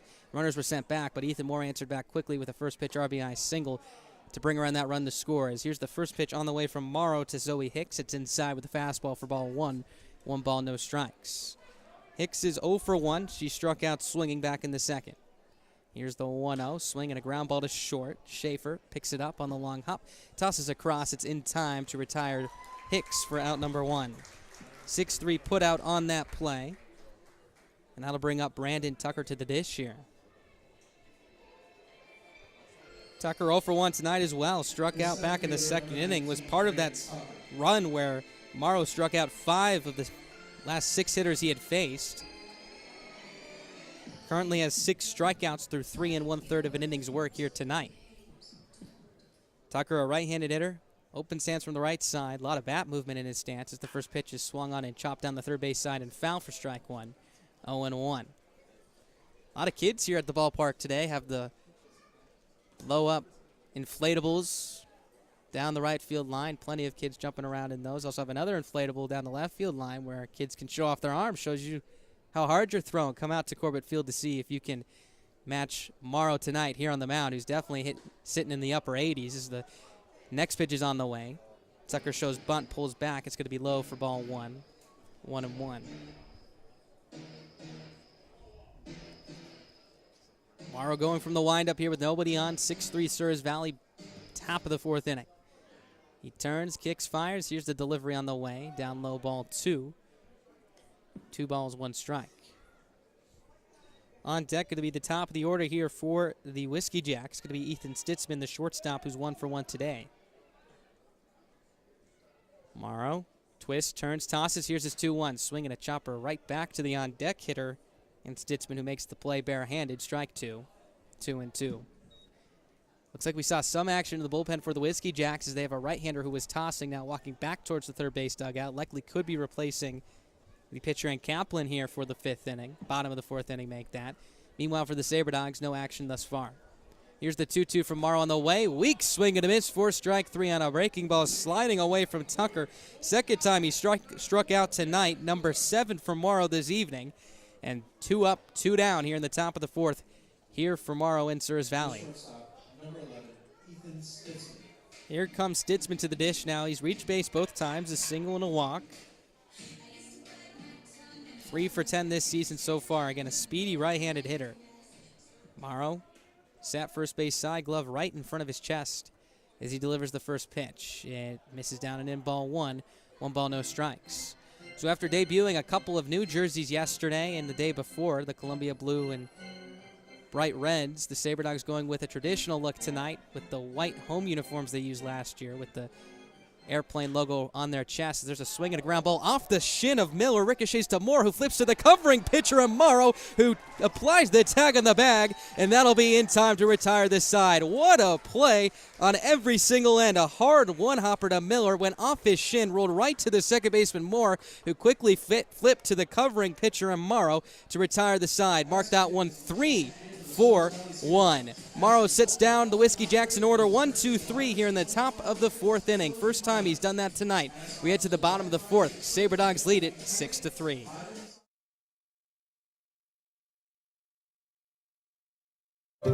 We all protect what we love. It's instinct. We do everything we can to keep our loved ones safe, and they do everything to keep us safe. Seatbelts save lives. It's an indisputable fact. And buckling up is something we all can do. Buckle up, Dad. Seatbelts save lives. Buckle up. Every trip, every time. Brought to you by the North Dakota Department of Transportation through Vision Zero. This is Ethan Moore for the Souris Valley Sabre Dogs, reminding you that your favorite ball club is on all social media platforms, including Instagram, Twitter, and Facebook. Make sure to follow for starting lineups, score updates, and all our exclusive Sabre Dogs content you'll need this summer. Follow us at SV Sabre Dogs and use the hashtag SCODogs.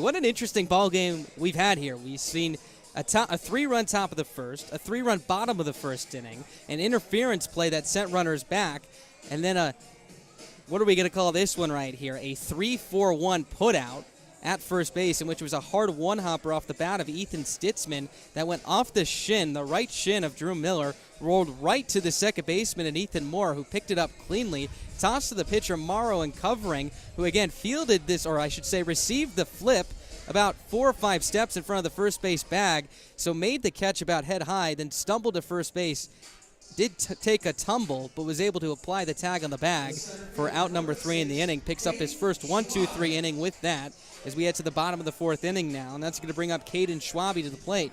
Schwabe 1 for 2, singled in the bottom of the 1st inning, came around to score on the Allen Greer RBI single, popped out to short. Back in the bottom of the 2nd inning, stranding the runner at third base. So this will be his 3rd plate appearance, 3rd at-bat here as we sit in the bottom of the 4th inning. He's got plenty of opportunities so far this season, as the first pitch on the way from Nix is a strike on the outside corner, 0-1. So you can close the door on Kaplan, who had a difficult night, allowed 6 runs through 3 innings of work. Walked a couple batters as well, picked up just 1 strikeout. As here's Nix, 0-1 on the way, fastball up and away for ball 1. 1 ball, 1 strike. So Schwabe, to open up the season, has had back-to-back multi-hit games, a hit away from making it 3 in a row here. One of the hottest Sabre Dogs hitters. Nix going from the line, first base side. Here's his 1-1. Breaking ball slips out of the hand, up and away for ball 2. 2 balls, 1 strike here. No one warming up in the pen here for the Sabre Dogs. As Nix comes set again, first base side. Long hold here as he's holding that glove right in front of his right shoulder, about head high. As he turns, kicks, fires the 2-1. It's a breaking ball that backs up again, misses outside for ball 3. 3 balls, 1 strike the count here. Shadows continuing to hover in towards the infield now. Again, we'll see if it plays a role here tonight. Also coming in over from behind home plate from the home field grandstands as the 3-1 is down and in, 4 ball 4. So Schwabe will reach first base for the 2nd time tonight. First time via the walk. A good start here for the Sabre Dogs against Brandon Nix to open up this bottom of the 4th inning. They'll bring up Allen Greer to the plate here. Greer has had a good night so far. He's 2 for 2, 2 RBI singles as well. Now has 3 on the season. Such a spark plug for the Sabre Dogs last year. Glad to see him back at the top of this Souris Valley lineup. Schwabe has great speed at first. He takes his lead. We know he's not afraid to run. As the first pitch on the way floats over for strike 1. 0-1 the count. On deck going to be the first baseman Drew Miller, then Bo Brewer. As Greer steps back to the dish here, taps the plate, points the bat in the direction of the pitcher Nix. As there's a move over the first base, Schwabe back in safely. We've talked a lot about the base running aggressiveness and the impact it's had. Not only has it created run scoring opportunities, but it's put pressure on the pitching staff for the Whiskey Jacks this entire series. As Schwabe fakes a move towards second, the pitch on the way is swung on a line down the right field line. That's a fair ball as it rolls toward the corner. Schwabe getting the wave around third from Schweinfurth. Here's the relay to the plate. It's going to be cut off by Hicks. Into third, standing up with an RBI triple is Allen Greer. It's 7-3 Souris Valley. Allen Greer have a night. 3 for 3. 3 RBIs, and we're only in the bottom of the 4th inning. How about that? Schwabe made a fake move to second base, then went back to the secondary shuffle. Greer got a pitch up and away and hit a hard line drive down the right field line, both with electrifying speed. Allowed Greer to move to third and Schwabe to score all the way from first. Still nobody out. Greer at third. Here's Drew Miller. First pitch on the way is a breaking ball on the outside corner for strike 1, 0-1. Miller picked up an RBI single back in the first inning. He's 1 for 2, popped out to the shortstop Stitzman his last time up.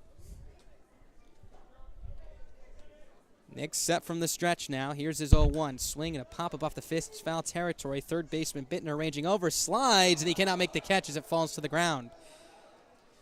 Sabre Dogs will take it. Strike 2 now. Again, Bittner, the third baseman, was playing back and off the third base bag here. This was a soft pop-up about a couple feet in front of the third base coaching box, and Bittner tried to slide on both knees right there to make that catch, but it was just a couple of feet out of his reach. So Miller will get new life here. Infield will play back here with nobody out, so a ground ball likely scores Greer from third base. Outfield straight up. Fly ball of any depth should be able to score him from third base. 0-2 is a breaking ball that misses up and away, ball 1, 1-2. Again, the score 7-3 Sabre Dogs here in the bottom of the 4th inning. 1 run in on the Allen Greer RBI triple. Nix comes set, first base side. Set Beltai, fires the 1-2, swinging a soft line drive right side. That's going to hop into right field for a base hit. Here comes Allen Greer around to score. Another RBI single for Drew Miller, his second of the ball game, and Souris Valley extends their lead. It's now 8-3 here in the fourth inning, and they have brought in a run in every inning this ball game. 3 in the first, 1 in the second, 2 in the third, and now 2 here in the fourth inning. Credit Miller with his 4th RBI of the night, second time he's driven in Greer this evening as well. Here comes Bo Brewer. He's 1 for 1, a walk and a double. First pitch is a fastball down away for ball 1, 1-0. After Bo Brewer, it'll be Chase Keaton.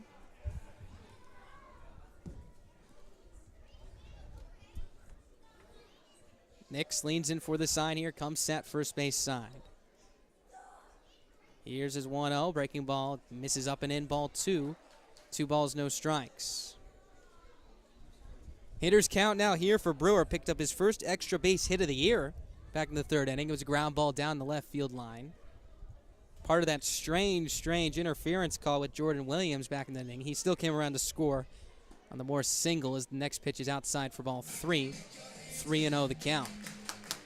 So again, 8 runs here through 4 innings for the SaberDogs. They scored 7 last night, 16 on Tuesday.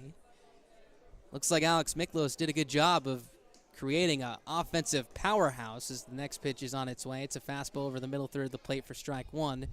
3 balls, 1 strike. Wind's starting to pick up just a little bit now, blowing in from right center field. Miller, decent speed at first base. He takes his lead. Nick set from the stretch. There goes Miller. The pitch is a breaking ball up and in for ball 4, so the throw down to second won't even matter. So Miller will advance, and that'll be a walk to Brewer. Second walk surrendered in this inning by Nix. It'll be first and second now here with nobody out. If you do flash back to the opener on Tuesday, it was the bottom of the fourth inning in which the SaberDogs scored 10 runs. It took about 8 or 9 batters for the Whiskey Jacks to record the first out. Currently, SaberDogs will bring 5 hitters to the plate now without recording it out in Chase Keaton, and may see something similar here to what we saw on Tuesday evening. Keaton has yet to record an at-bat. It's the first pitch on the way is a breaking ball that slides outside for ball 1, 1-0. Keaton drove in a run in the first on a sac fly to right, walked back in the third inning, scored on a wild pitch. Nix, a long look into his catcher, McDowell. Miller takes his lead from second, Brewer from first. Here's the 1-0 delivery on the way. Fastball misses down away for ball 2. 2-0 the count. No action currently in the Whiskey Jacks pen. No action in the pen for the SaberDogs pen as well, as there will be a meeting at the mound now here between McDowell and Nix. Make sure to comment your player of the game both on Mixlr and YouTube Live. If the SaberDogs win the player of the game, the player with the most votes will be interviewed after the game. So make sure to vote for who you think should be the player of the game. A lot of good candidates here so far. Alan Greer, 3 for 3 with a triple and 3 RBIs. Kanan Morrow has been very solid through 4 innings. He's given up 3 runs, 7 strikeouts. Comment your player of the game below, and we'll count the votes after the game and interview that player and reward him the Player of the Game award. On Tuesday evening, it was Dominic Parkhurst. Nix leans it for the sign, first and second, 2-0 count, nobody out, 2 runs already in. 8-3 Souris Valley. Kicks, fires, the pitch on the way is a breaking ball, misses up and away for ball 3. 3-0 the count. On deck for the SaberDogs, going to be the DH and Jordan Williams. Sun continues to set here on a gorgeous, gorgeous evening, about 57 degrees at first pitch. It's cooled off a little bit here. The 3-0 misses up and in for ball 4, so back-to-back free passes given up by Nix. The bases are now loaded here for Souris Valley in this bottom half of the fourth inning, and that's going to bring up Jordan Williams, the designated hitter, to the plate. Looks like we're going to see a meeting at the mound here. The pitching coach coming out for the Whiskey Jacks to have a conversation with Nix. Again, struggling with his command. The inning started with the walk to Schwabe, the triple from Greer, the RBI triple from Greer, the RBI single from Miller, then a walk to Brewer and a walk to Keaton. So all of a sudden here, the team home run leader for the SaberDogs is coming to the plate here with nobody out. Garnered, it's 1 home run, but Williams is quite a threat, has lots of pop, was quite a threat in the middle of the Minot State University lineup as well. So Williams knows what it feels like to take a jog around the bases here at Corbett Field, to say the least. And everybody meeting on the mound here for the Whiskey Jacks, not just the catcher, not just the battery, but the entire infield again, just trying to slow things down here for Brandon Nix. Has really got himself into some trouble here in this inning. Again, the base runners, you have Keaton at first, Brewer at second, Miller at third base. All ready to run here with nobody out. 2 runs already in on the RBI triple to Allen Greer and the RBI single to Drew Miller. So here comes Jordan Williams to the plate now. A chance to break this thing wide open.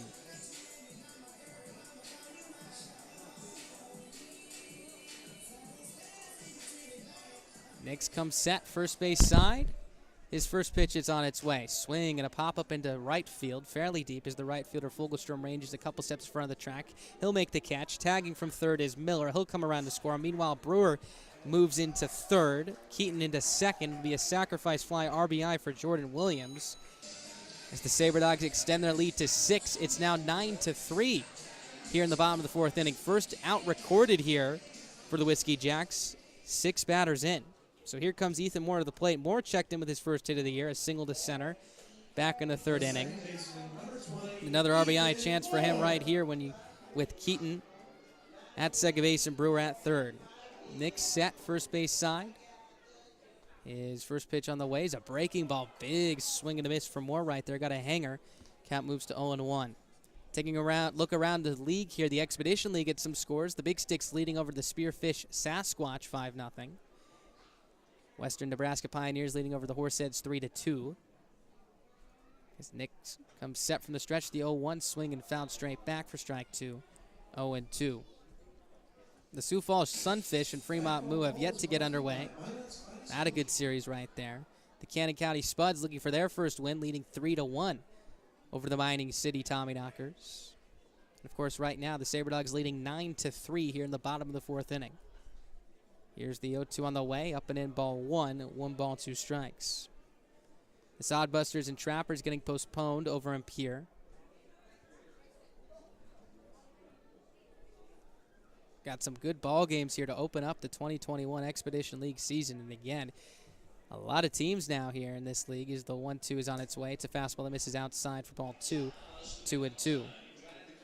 We'll have 12 teams this year after the 6 last year. Again, a lot of teams were not able to participate, including the Wheat City Whiskey Jacks due to complications with the pandemic, but very glad to see everyone getting the opportunity to play this year. Very impressive that the Expedition League had 6 teams to play last year. The next pitch is a breaking ball inside ball 3. 3 balls, 2 strikes. And again, getting that season going was so important, not just for the league, but also for the players who got to play because they missed their college seasons, and getting those reps, especially when you're trying to push for a draft spot for professional baseball, is imperative. So the next pitch is on its way. It's inside for ball 4. So another walk here surrendered by Nix. That's the 4th he's allowed in this inning. And once again, the bases are loaded here with 1 out for Trenton Dukeshire. So for Moore, that's the 2nd time he's reached. First time via the walk. He's still 1 for 2. Here comes Dukeshire. He's 0 for 2. A fly to center, lined out to third as well, with a couple of runners in scoring position. So he'll get his second chance right here. The Whiskey Jacks will play the corners in. That's Jelly at first, Bittner at third. Middle infielders playing back in double play depth. This is the first pitch on the way. Is a fastball outside, ball 1. 1 ball, no strikes. Dukeshire, a local kid from Kindred, North Dakota. Freshman at Bismarck State this year. The next pitch is lined out to left field. Drill takes a step in. He makes the catch. Tagging from third and coming around to score is Brewers. The throw is cut off by the third baseman Bittner. Another sacrifice fly, the 2nd of the inning, and the SaberDogs, for the 2nd time in this series, have hit double digits. It's now 10-3 here in the bottom of the 4th inning. 4 runs in this inning. Sacrifice fly RBI for Dukeshire, his first RBI of the season. It's going to bring up Jake Schaefer to the plate. First and second now, 2 away. The base runners Moore at first, Keaton at second. First pitch to Schaefer is in the dirt. Stopped by the catcher McDowell, who slides to his right. 1 ball, no strikes. Schaefer singled back in the 2nd, struck out swinging back in the 3rd. Now 1 for 3 thus far in the 2021 season. Nix from the stretch. Here's his 1-0 delivery on the way. Breaking ball bites the outside edge for strike 1. 1 ball, 1 strike. So again, the big number in this inning here for Nix is the 4 walks. Has given up a couple base hits, the triple to Greer, the single to Miller. Besides that, though, a couple fly ball outs that have resulted in runs. There's a swing and a ground ball off the leg of Nix. It rolls to the shortstop side. The shortstop Stitzman will have to put it in his pocket. That'll be an infield single for Schaefer. On the play, Keaton moves to third base. Moore to second. And you got to hope that Nix is okay here. Again, this likely was going to get into center field for a base hit had it not hit Nix in the leg. Hit right off and rolled to the shortstop side of the infield. Sitzman, who was initially ranging up the middle, had to change directions quickly. Picked it up cleanly with his bare hand. Had no play at all as Schaefer runs well. So that's going to bring up Caden Schwabe to the plate here. With the bases loaded, 2 away. This will be his second plate appearance of the frame. 10th batter to the plate in this inning. Very reminiscent of the 4th inning from Tuesday night as the first pitch on its way is a fastball in the dirt for ball 1, 1-0. Schwabe 1 for 2 today, singled, scored a run, popped out to short, walked earlier in this inning to open up, came around to score on the Alan Greer RBI triple. 10-3 Souris Valley here in the bottom of the 4th. 4 runs already around in this inning as the next pitch is swung on and grounded to the right side. Diving stop by the first baseman Jelly. He's going to have to hurry to throw to first, is not in time. Coming around to score on the play is Chase Keaton, an RBI single for Caden Schwabe. And the Sabre Dogs take an 11-3 lead, and that was going to be a tough play either way. Again, Jelly does a good job diving to his backhanded side to keep this on the infield, because if not, the run likely scores from second base. Schwabe with electrifying speed able to beat that play out. Picks up an RBI, his first of the game. Second of the season now. So 5 runs in this inning, 11 on the night, and that's going to bring up Alan Greer to the plate. Greer has picked up a base hit and RBI in every single at-bat. An RBI single in the first, RBI single in the second, and an RBI triple in the 4th. You got Schwabe at first, Schaefer at second, Moore at third now. Nix from the stretch. His first pitch is a fastball that misses up and in for ball 1, 1-0. So good speed all over the base paths here. If Greer can poke one into that right field corner again, pick up RBIs number 4, 5, and 6 on the night. Especially with 2 outs here, everyone will be going on contact. 11-3 here, 1-0. Breaking ball down low, ball 2. 2-0 the count.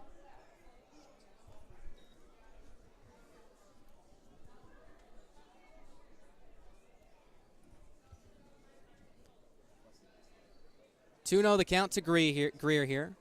Nix comes set from the stretch. His next pitch on the way is swung on and sliced down the right field line and foul for strike 1. 2 balls, 1 strike here. The inning started with the walk to Schwabe, the RBI triple from Greer, an RBI single from Miller, a walk to Brewer, a walk to Keaton, a sac fly from Williams, then a walk to Moore, a sac fly from Dukeshire, a single from Schaefer, then the RBI single from Schwabe. Base is still loaded here with 2 away. Nix comes set from the stretch, first base side. Here's his 2-1 delivery on the way. Breaking ball swung on it hard into the gap in left field, but Drill will camp underneath it. No, he drops it, and it rolls down for a base hit. Moore will score. Schaefer right behind him. Heading for the plate now is Schwabe. He will score standing up. Into second goes Greer. 3 more runs score. It is 14-3. Souris Valley, 8 runs in this inning. This will very likely be an E7 on the left fielder Drill. Looked like he had it played perfectly. It had some topspin on it, sunk, and it looked like it hit off his left kneecap. Rolled out towards the center fielder Tucker. Everybody was going on contact, so Moore was able to score all the way from first base. So here comes Drew Miller now with 2 away. Greer at second base. Nix comes set from the stretch. Here's the pitch on the way. Breaking ball in the dirt, ball 1, 1-0. 14-3 here. Bottom of the 4th inning. Man, oh man, are the Sabre Dogs taking advantage of a lot of mistakes from the Whiskey Jacks tonight. Here's the 1-0 delivery on the way. Swinging a high fly ball out to left field. Drill being tested again as he turns to his backhanded side. He'll make the catch, and that will retire the side. But the Sabre Dogs send 12 men to the plate, bring across 8 more runs. It's 14-3 as we head to the top of the 5th inning. We're about midway through this one. Sabre Dogs lead it 14-3.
Corbett Field. An 8-run bottom of the 4th inning gives the Sabre Dogs a 14-3 lead as we enter the top of the 5th inning.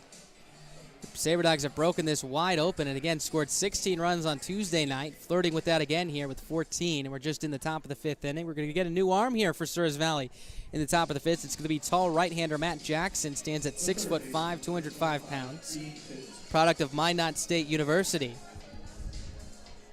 So he's going to get 2, 3, and 4 here in the Whiskey Jacks order now. So Whiskey Jacks look to just chip away right now. Dean Bittner going to lead it off. He's 0 for 1, a walk and a strikeout. Jackson going from the windup. Here's his first pitch on the way. Breaking ball. Buzzes the outside corner for strike 1. 0-1 the count. Jackson out of Chicago, Illinois. Twists and fires the 0-1. Swinging a line drive hooked down the left field line and foul out of play. Count moves to 0-2. Matt Jackson, one of the few Minot State products here on this Sabre Dogs roster. Talked about Declan Buckle before. Aaron Kern will be here for a couple games as well. Again, a very familiar face from last season out of the bullpen will be available for both tonight and tomorrow. As Jackson comes set from the wind. Here's his 0-2. Swing and a miss for strike 3. A nasty breaking ball sliding away towards the left-hander's batter's box. Fooled Bittner for out number 1. So strikeout number 1 of the night here for Matt Jackson, and 1 away here in the top of the 5th inning. So you can close the book on Morrow, who went 4 innings, 4 very good innings after a really tough start in the top of the 1st inning, struck out 7 batters, really settled in, found that breaking ball command. We talked about earlier in this ball game about how in his college season, the most innings he tossed in a single game was 3. Well, he gave Benton Schweinfurth 4 very good innings of 3-run ball. It's the first pitch on the way to Jelly is down and away for ball 1, 1-0. Jelly 1 for 2, doubled back in the 1st inning to drive in a run, struck out swinging back in the 3rd inning. Jackson climbs the hill now after the throw back to him got away. Holds that glove right in front of his mouth as he turns, twists, and fires the 1-0. Swinging a chopper off the foot of Jelly for strike 1. 1 ball, 1 strike. Shadows continuing to creep in here now. Got a little bit of a more faded shadow, if that's how I should put it, between the pitcher's mound and home plate. Ball starting in the light, going into the dark, then back into a darker shadow behind home plate as the next pitch is a breaking ball down and away for ball 2, 2-1. Check over to first base. Tyree says he does not go, talking about the first base umpire. Usually with the shadows you see light, dark, light, or dark, light, dark, but in this case, with the grandstands behind home plate that has some transparency to it, is reflecting a very faded shadow, maybe even making it more difficult here for Whiskey Jacks hitters as the next pitch is down and away for ball 3. 3 balls, 1 strike to count.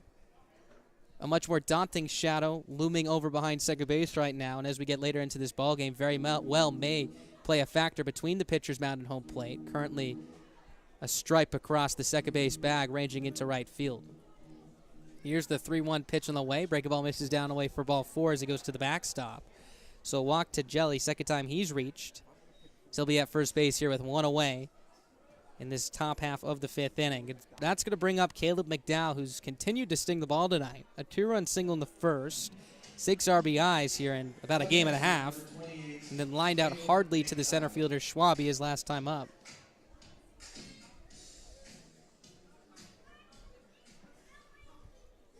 So Jackson leans on to the rubber now and looks in for the sign. McDowell stands in from the right side. Jackson set. Jelly takes his lead from first. Long hold here. Here's his first pitch on the way. Breaking ball on the outside corner for strike 1. 0-1. Talked about it last year, or last Tuesday, I should say. Sabre Dogs' record for runs in a game last season was 18. They got close with 16 on Tuesday. They have lots of room to work with here with 14 tonight. And again, lots of runs here in the first 3 games. So the next pitch is a breaking ball that slides away for ball 1, 1-1. 16 in game 1. 7 for them in game 2, which gave them 23 coming into this ball game. Now have 14, giving them 37. How about that mental math? 37 runs through 3 games. That's quite impressive here for a Sabre Dogs offense. in which they've never met each other before, might I add. There's a check over to first base. Jelly back in safely. Let's correct the calculator here. That's an average of about 12 runs per game now for the Sabre Dogs. And if you're Benton Schweinfurth or Alex Miklos, who's currently at Kent State University, likely watching from home right now, you got to be very happy with the way your offense is looking. As there goes Jelly for second. The pitch is swung on and hit high in the air to left center field. Schwabe ranging to his right towards the gap. He'll make the catch for out number 2. Jelly, who is running on the pitch, will retreat back to first base. So 2 away now. McDowell now 1 for 3. Because that'll be bring up Nolan Drill to the plate. Drilled grounded into a double play back in the first inning, 6-4-3. Was also drilled back in the third, no pun intended, on a 3-2 breaking ball from Morrow. On deck to be the right-handed hitting DH Rhett Stein. So Jelly takes his lead from first. Jackson leans in for the sign, arm dangling, his right arm dangling, holding onto the ball as he now reunites it with his glove and comes set chest high. Here's his pitch. It's just a bit outside with a breaking ball for ball 1. 1-0 the count. Wind still gently blowing out towards straightaway center. Has really not played a role tonight. Have not seen a ball leave the yard just yet. Again, what's so impressive about the Sabre Dogs, averaging 12 runs per game, have only picked up 1 home run as there's a swing and a ground ball to second. Moore gobbles it up, tosses across to first base, and that will retire the side. We're heading to the bottom of the 5th inning. We've reached the halfway point in this one. Sabre Dogs up 14-3. We'll be right back as you're listening to Sabre Dogs Baseball live here on the Sabre Dogs Radio Network.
Welcome back to Corbett Field. Bottom half of the 5th inning as the Sabre Dogs lead at 14-3. If you're just tuning in, it's been a lot of offense so far. 3 runs in the top of the first for Wheat City. The Sabre Dogs would answer back immediately with 3 in the bottom of the first, 1 in the bottom of the second, 2 in the bottom of the third, 8 in the bottom of the fourth. The 4th inning has seemed to be the lucky one here for the Sabre Dogs. A 10-run fourth on Tuesday, an 8-run fourth here tonight. Good for a 14-run lead. We're going to see a new pitcher on the mound here for the Whiskey Jacks. Going to be the right-hander in Cameron Daigle. We've seen him at second base the last couple of nights. So he'll make his pitching debut here tonight here in this bottom half of the 5th inning. Going to be a tough task as he'll get 4, 5, and 6 in the order. Bo Brewer, Chase Keaton, and Jordan Williams all due up here. Brewer having a good night so far. A couple of walks, also a double back in the 3rd inning. Scored a run. He steps in here. Brewer likely going to become a fan favorite here in Souris Valley. Has his poster hung up front of Corbett Field here in the parking lot. One of many players that got honored with that special moment as the first pitch is a breaking ball over the heart of the plate for strike 1-0-1. The next pitch is swung on and grounded through the left side into left field for a base hit. So Brewer checks in with hit number 2. He's reached base all 4 times tonight. And this one opens up this bottom half of the 5th frame. So the Sabre Dogs brought 12 hitters to the plate in the 5th inning. Brewer has now has come to the plate in 3 consecutive innings. Keaton will be coming up to the plate right now for his 3rd plate appearance in as many innings as well. Keaton has yet to record a plate appearance, an at-bat tonight. A sac fly to right and a couple of walks. The first pitch is swung on in line to center. Tucker took a step in, now racing back, turning his numbers, looking up. This one's going to get down and hop off the track and over the wall for a ground rule double. Tough break on that one as Keaton make that. Brewer was ticketed to score from first base, but a loud double for Keaton as he picks it up, his first hit of the evening. And that was some impressive territory. Remember, it's 410 feet to straightaway center. This one was slicing away from Tucker. It looked like he had initially had a play on it, took a step in, then started to jog back, and all of a sudden had to turn his numbers to the infield. Watched it hop off the track and over the wall. Second ground rule double we've seen tonight. So Sabre Dogs threatening for more here. Here's Jordan Williams. Daigle will be going from the windup now with runners on second and third.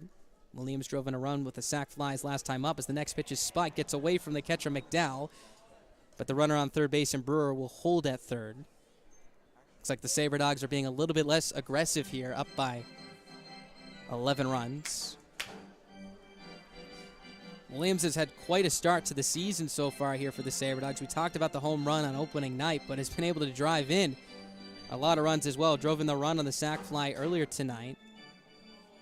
Came into this game with 4 RBIs, so now has 5 as he swings and cues this off the end of that. The second baseman Hicks picks it up. She tosses to first. It's in time for out number 1. On the play, Brewer scores around third, so another RBI for Williams. His second of the night, 6th on the season. He leads the team in that category.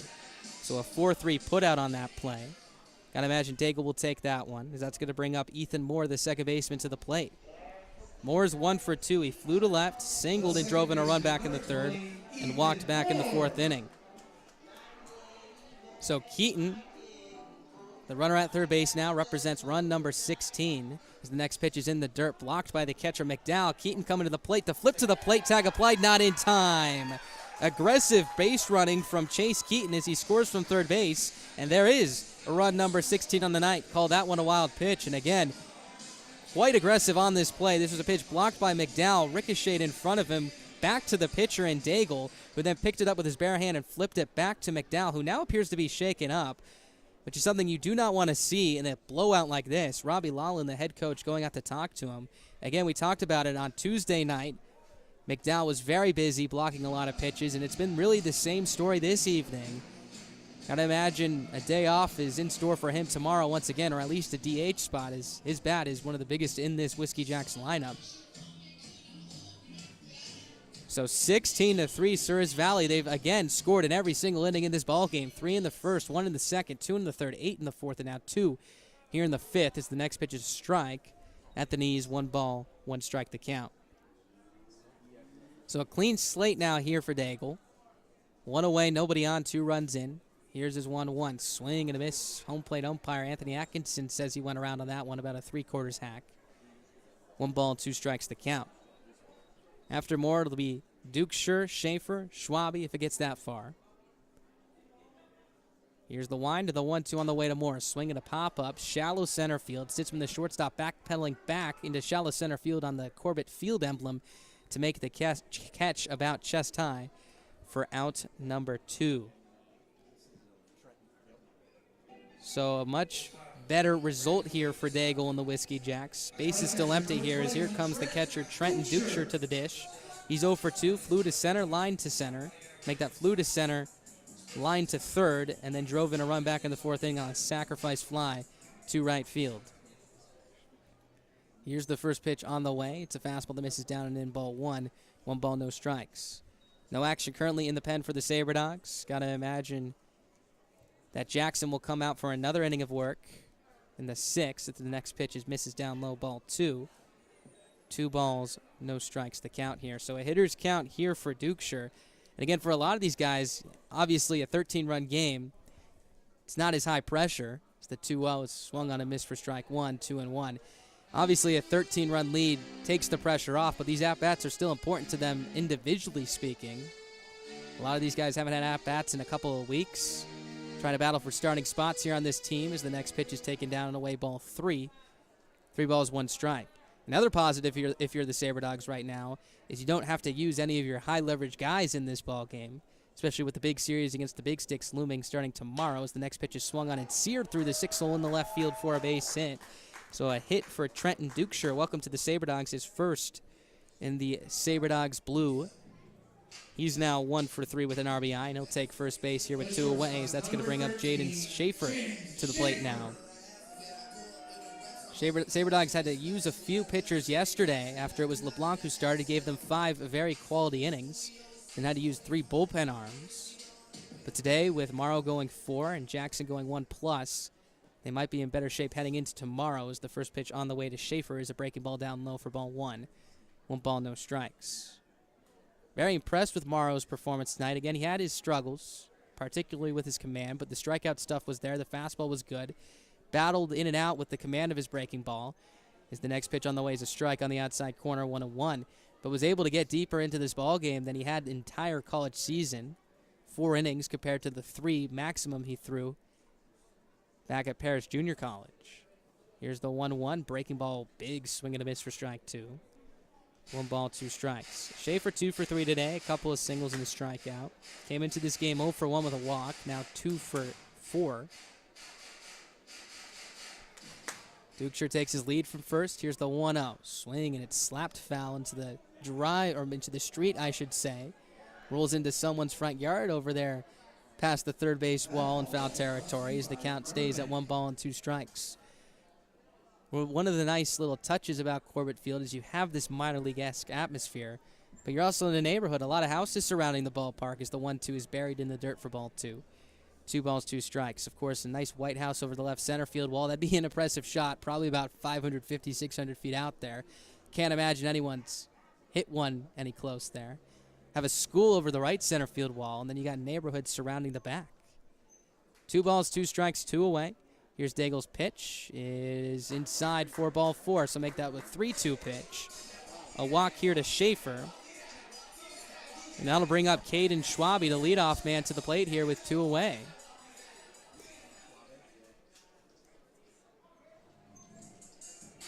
Schwabe singled back in the 5th inning, drove in a run. So he's 2 for 3 today with a couple of singles. Also walked back in the 4th. Again, the base runners, you have Dukeshire at second after singling and Schaefer at first after the walk. There's going to be a conversation now here at the mound. McDowell will come talk to his pitcher and Daigle. Thank you to those of you listening on Mixlr and YouTube Live. Make sure to comment your player of the game, as that will be the player we interview during our post-game show and for social media. Again, as we talked about, plenty of fantastic options. Alan Greer, 3 for 4 with 3 RBIs. Moreau put together 4 very solid innings. Ethan Moore's picked up a big hit and an RBI. Schaefer's been on base a few times. Drew Miller's picked up a couple RBIs. The pitch to Schwabe is buried in the dirt for ball 1. 1 ball, no strikes. Keaton's picked up a double and an RBI as well. So many to choose from here. Again, 16 runs, and we are just about halfway, just over halfway through this ball game. 16-3 Souris Valley. Daigle's set from the stretch. Here's his 1-0 delivery in the dirt. Nice block by McDonald. Really got to tip your cap to him. He's been a stalwart behind the plate tonight, moving left and right. We saw that diving play to stop the ball from going into the first base dugout. Add on to that, has really been swinging it in this series. A guy you want to have on your team, a grinder. And anyone, any baseball fan, no matter who you're rooting for, has to tip your cap to him and his performance tonight. Here's the 2-0 on the way. Breaking ball misses down and in, ball 3. 3-0 the count. Schwabe, the 7th hitter to reach the plate this inning here. Got a very busy scorecard here tonight. A lot of colors, a lot of black ink. A lot of hitters coming to the plate here for Souris Valley in this inning and the last inning as well. 16-3, bottom of the 5th, 2 away. Here's the 3-0 swing and a shot out to right center field. Fogelstrom will race back. He'll make the catch in front of the track as that will retire the side. Caden Schwabe gives it a ride, but unfortunately right at the right fielder Fogelstrom as that will retire the side. Sabre Dogs lead 16-3. 2 runs in here in the bottom of the 5th as we are heading to the top of the 6th.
Here's his wind.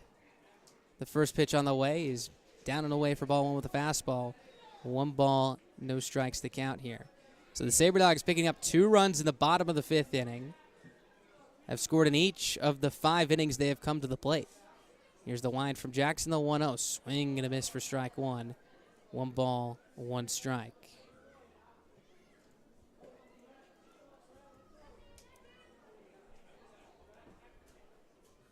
Rhett Stein, the hitter here. He's 2 for 2 with a double, a single, and a stolen base. His next pitch is over the heart of the plate for strike 2. 1 ball, 2 strikes.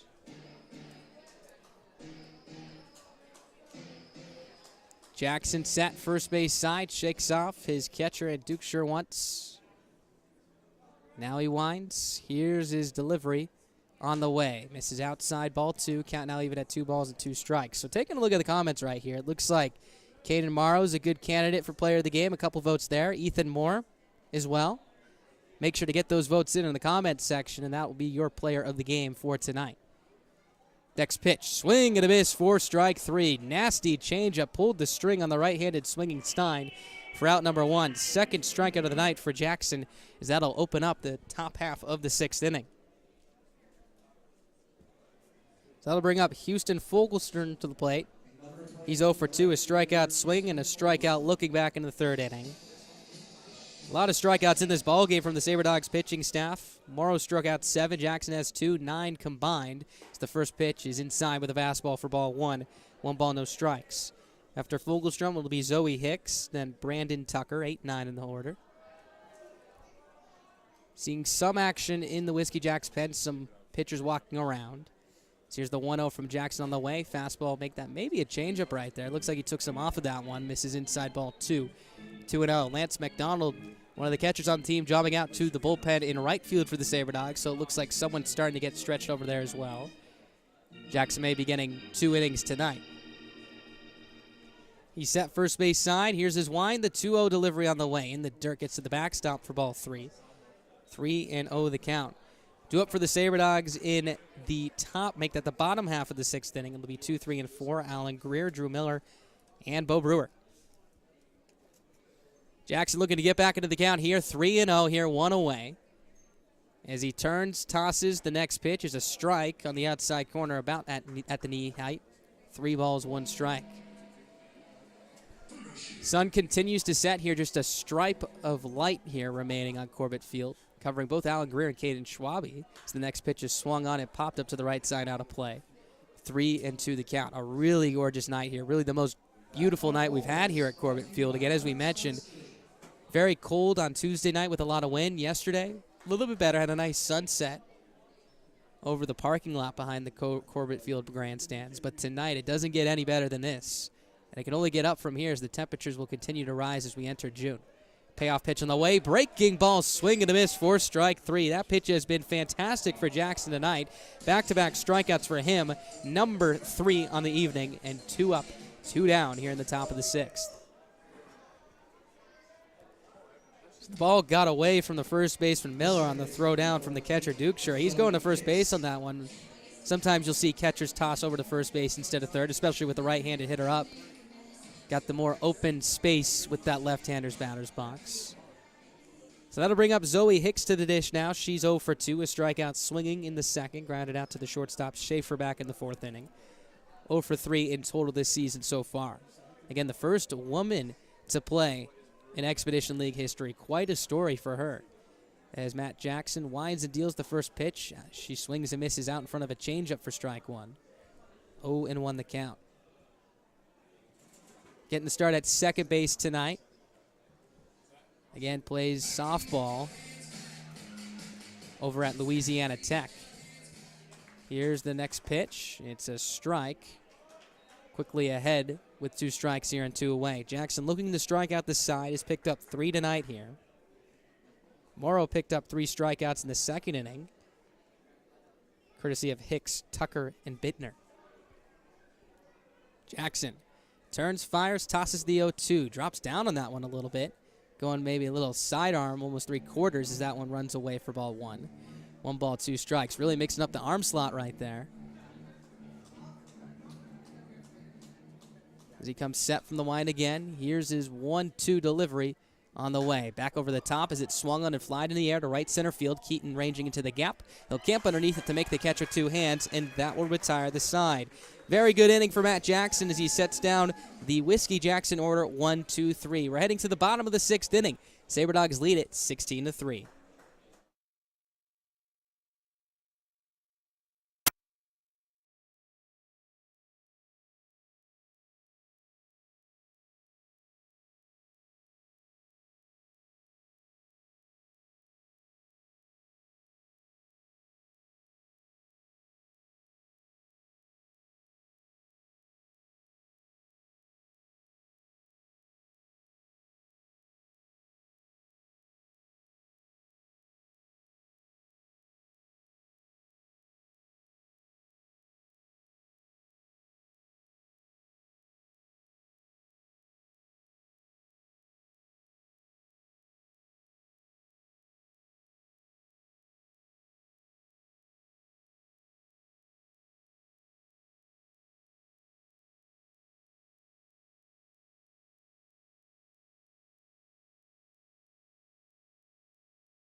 Sabre Dogs tonight as they lead it 16-3 here. 3 runs in the first, 1 in the second, 2 in the third, 8 in the fourth, 5, make that 2 in the fifth. It's going to be Alan Greer to lead it off. This will be his 4th at-bat of the night. He's hit in every inning so far except the 3rd inning. He has 2 singles, a triple, 3 RBIs. Also came up in the 5th with the bases loaded as Daigle fires the first pitch. It is down and away with a breaking ball for ball 1, 1-0. Came up with the bases loaded and hit a hard line drive at the left fielder Drill. It was right at him, but it sunk on him a little bit, hit off his knee as the next pitch is a fastball in the outside corner for strike 1, 1-1. It was ruled an E7. Even though all 3 runs scored, Greer was not credited with 3 RBIs on the play because it was an error, with 2 outs as well. Here's the 1-1. Breaking ball tapped off the end of the bat. Nice play by Daigle, ranging to his left as he stabs it out of the air, shortens up, flips to the first baseman, Jelly, for out number 1. So the first time that Greer has been retired tonight, a 1-3 putout. So that's a quick start here to the bottom of the 6th inning for Cameron Daigle. And here comes Drew Miller to the plate. He's had a good night, a couple RBI singles. Flew out to left his last time up. He steps in from the left side. Committed to Wichita State University. Transfer student as he takes the first pitch on the way. It's down low for ball 1. 1 ball, no strikes. Daigle working at a quicker pace here now as he turns and fires the 1-0. Big swing and a miss out in front of what looked like an off-speed pitch for strike 1. 1 ball, 1 strike here. Let's take a look at some of the scores around the Expedition League once again here. Wouldn't be surprised if this was the most high-scoring game tonight as the next pitch is swung on and belted out to deep right field. All Fogelstern can do is watch it fly way back and way out of here. A home run for Drew Miller, his first as a Sabre Dog, and that extends their lead. It's now 17-3 here in the bottom of the 6th inning. And man, oh man, the sound off the bat told the story. Well out of here, deep over the right center field wall, and that will give them run number 17, the most they've scored this season since they scored 16 on Tuesday. So here comes Bo Brewer now. He's had quite a night, reached base all 4 times, a couple of walks, a double in the 3rd, singled back in the 5th as the first pitch is swung on a line to left field. Drill ranging to his right. He'll have to watch it play on a hop as Brewer picks up a base hit. He's now reached base all 5 times tonight. He's 3 for 3. With 1 away here in the bottom of the 6th inning. Taking a look at some of the scores around the league now. The Cannon County Spuds taking the lead, or maintaining their lead, I should say, over the Tommy Knockers 5-3. The Big Sticks lead it over the Sasquatch 7-0. Pioneers leading it over the Horseheads 4-2 in the bottom of the 4th inning. So here comes Chase Keaton to the plate as the first pitch is taken down low for ball 1. 1 ball, no strikes. Just like Bruder, I'll make that a strike, 0-1. Just like Brewer, he's reached base basically in every at-bat today besides the sacrifice fly in the first inning. Doubled for his first hit of the night back in the 5th. So the next pitch is on the outside corner for a strike. 0-2. So after the ground out off the bat of Greer, a loud home run from Drew Miller, his first of the year. And then a Bo Brewer single back in the 6th. Daigle leans in, he comes set, ahead 0-2. Here's his delivery on the way. Swing and a miss for strike 3. Breaking ball buried in the dirt. A big rip from Keaton. And that'll be out number 2. Strikeout number 1 on the night for Daigle as that holds Brewer at first base. So here comes Jordan Williams to the plate now. 0 for 2 today. Was retired on that odd interference play back in the 3rd inning again where the catcher McDowell was trying to throw out Brewer at third base who was attempting to steal. But according to home plate umpire Anthony Atkinson, Williams was in the way of the throw and was retired on interference, which forced the runners to retreat. As the first pitch on the way from Daigle is a strike on the outside corner, 0-1. Before the Miller home run, Williams was the lone Sabre dog to leave the yard this year.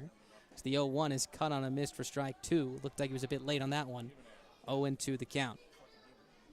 17-3 Sabre Dogs. Again, the line continues. They've scored in every run in this inning so far. Quite impressive, to say the least, as Daigle comes set from the stretch. Brewer takes his lead from first.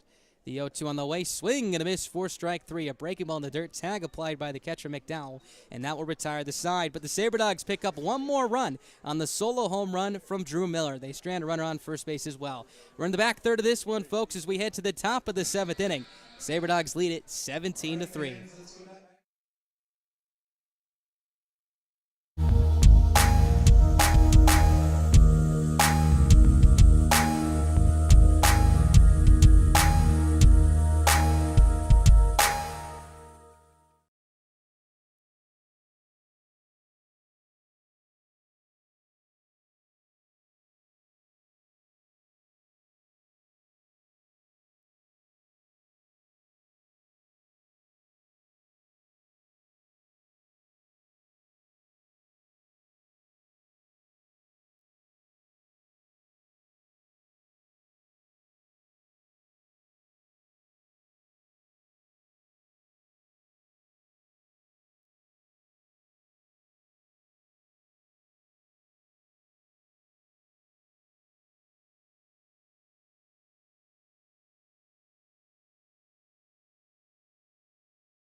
Field top of this 7th inning, and an offensive onslaught for Souris Valley this evening. 17-3 lead as we enter the top of the 7th inning. It's going to be Matt Jackson out for inning number 3 of work here. He's going to get tasked with 9-1-2 here in the Whiskey Jacks order here. Brandon Tucker will lead it off, looking to put the ball in play here. He's 0 for 2 with a couple of strikeouts. Again, please comment your player of the game here on YouTube Live, as that will be our post-game interview. It looks like Kanan Morrow is getting a lot of votes here. Again, the starting pitcher for tonight, 4 innings of 3-run ball. But Drew Miller, after the home run, can get some consideration as well. 3 RBIs tonight, so make sure to get your votes in before the end of this ball game. It's the first pitch on the way. Is a fastball taken down away for ball 1. 1 ball, no strikes. After Tucker, it'll be Stitzman and Bittner. 9-1-2 due up here as the 1-0 is down and in for ball 2. 2-0. Ethan Moore has a vote here as well, I see. Ethan Moore, of course, with the big RBI single to straightaway center. Get those votes in here. Kanan Morrow currently running away with it. Is Jackson set from the first base side? Here's his wind. The 2-0. Misses down and in ball 3. 3 balls, no strikes the count. No, that may have hit Tucker, and that is the case. A little bit of hesitation right there, as he was having a conversation with the home plate umpire and Anthony Atkinson, so he'll toss the bat towards the third base dugout. Leadoff base runner here for Wheat City. So the run differential, if you're a fan of that, is in the SaberDogs' favor, to say the least. The 16-2 win put them at plus 14. The 8-7 loss subtracted 1, so you can put it at 13. They currently lead 17-3. Mental math here, they could finish this game at plus 30 through 3 games, which is quite impressive. The first pitch on the way from Jackson is a breaking ball that misses up and in for ball 1. 1-0 to Ethan Stitzman. And again, all run differential tells you is that how sustainable potentially your wins may be. Meaning a good run differential means you're winning by a lot and losing by a little. And in this case, in this series, the SaberDogs have met that standard. There's a check over to first base. Stitzman's back in safely. Run differential, one of the big philosophies highlighted in Moneyball back with the A's in the early 2000s. As there's another check to first base. Tucker dives back in safely. The run Pythagorean theorem often can help you project how many runs a team may need to score in order to win X amount of games. And if the SaberDogs can consistently stay around plus 30 here through the first week of the season, as there goes the runner pitch on the ways up and in. Throw from the knees from the catcher, and Dutcher is not in time. So a stolen base for Tucker. 2-0 the count now here with nobody out. So Tucker taking a trick out of the SaberDogs' sleeve, stealing a base. Pitch was up and in. A good throw from the SaberDogs catcher and Dukeshire. A strike from the knees. Looked like it may have short-hopped the second baseman and more. Tucker does have great speed. Stitzman, a hitter's count for him. 2 balls, no strikes. Jackson comes set third base side. Here's his 2-0 delivery on the way, swinging a ground ball up the middle. The second baseman more rangy to his right. Big backhanded stop, throw on the run. Pulls Miller off the bag, bobbled. Heading for the plate now is going to be Tucker. The throw and tag applied is not in time. So the run will score. It's 17-4 now, Souris Valley with nobody out. And again, what an effort from Ethan Moore at second base. This ball took him to the shortstop side of the second base bag, threw across his body on the run, but it pulled the first baseman Miller off the bag towards the right field line. And again, Miller couldn't pick it cleanly, bobbled it. So the runner at third and Tucker had his head up, sprinted towards home plate. It was a one-hop strike to the catcher, Dukeshire, but he couldn't apply the tag. So sliding in safely to home was Tucker. So Stitzman reaches at first. I will credit him with an infield single right there. Scoring on the error is Tucker, and he's 4 on the second baseman Moore, as there's a strike with a breaking ball, 0-1. Such a tough play for Moore. Likely was going to go into center field either way, and even without that, Stitzman would likely have beaten it out, so that's why you give him the infield single. Now the throw was wide, as the next pitch is a breaking ball upstairs, ball 1-1-1. And because the throw was wide and allowed the runner and Tucker to score, that's where the error comes in, so an E4. So you got both of those on that play. Stitzman takes his lead from first. Bittner looking for his first hit of the night. There's a check over to first base. It's close, but back in safely is Stitzman. Again, very, very close play. Jackson's been quite aggressive on the pickoff plays in this inning. Almost caught Stitzman red-handed right there. Jackson looking for a ground ball double play ball, is yet to record an out here in the top of the 7th. As Bittner steps back into the batter's box. Jackson set from the stretch. Another move to first base. Gets away from Miller. This is going to roll all the way down the right field line. A wide turnaround first for Stitzman. He's digging for 3 with tremendous speed. He'll get there standing up as the throw back in is quite late. So that'll be an E1 on the or make an E3 on the first baseman Miller. That was a pretty good throw from Jackson, about chest high. It looks like Miller just missed it. So another error, second of the inning here, allows Stitzman to reach third base. And again, if Jackson had spiked that ball or pulled it off the bag, it likely would have been on him. But it looked like it was fairly catchable for Miller at first base. So Bittner now has a runner 90 feet away. Nobody out, 1 ball, 1 strike to count. 7-4, SaberDogs as the next pitch is a breaking ball that misses up and in for ball 2.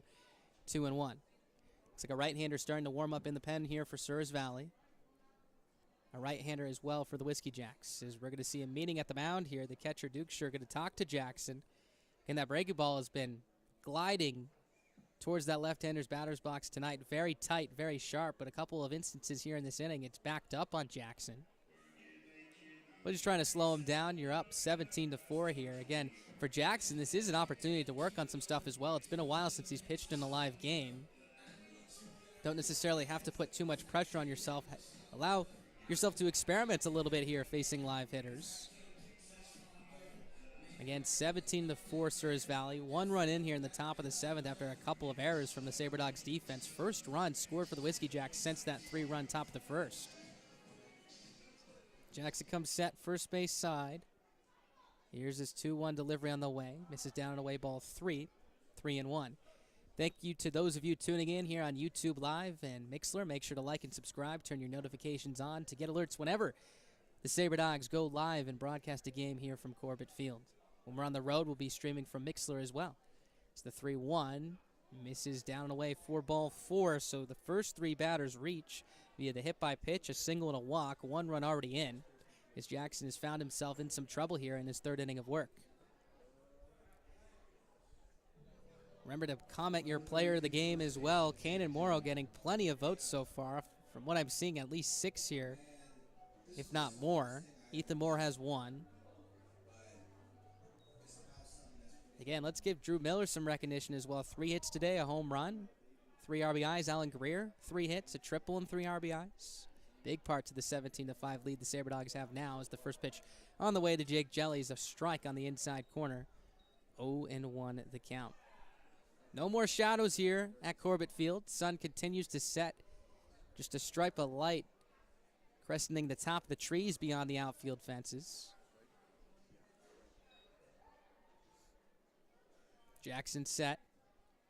Here's his 0-1 as there goes the runner. Pitches down and away for ball 1. No throw from Duke Schur to second base. So Bittner will take it without a contest. 1-1. Likely may be able to rule that one a defensive indifference. Up by so much, no need to throw down the second. Does take the double play out of order, however, now. Second and third, nobody out for the 3-hole hitter Angeli. Doubled in a run back in the first inning. Here's the 1-1 pitch. Breaking ball misses well outside for ball 2. 2 balls, 1 strike. Looks like Jackson may be running out of gas right here.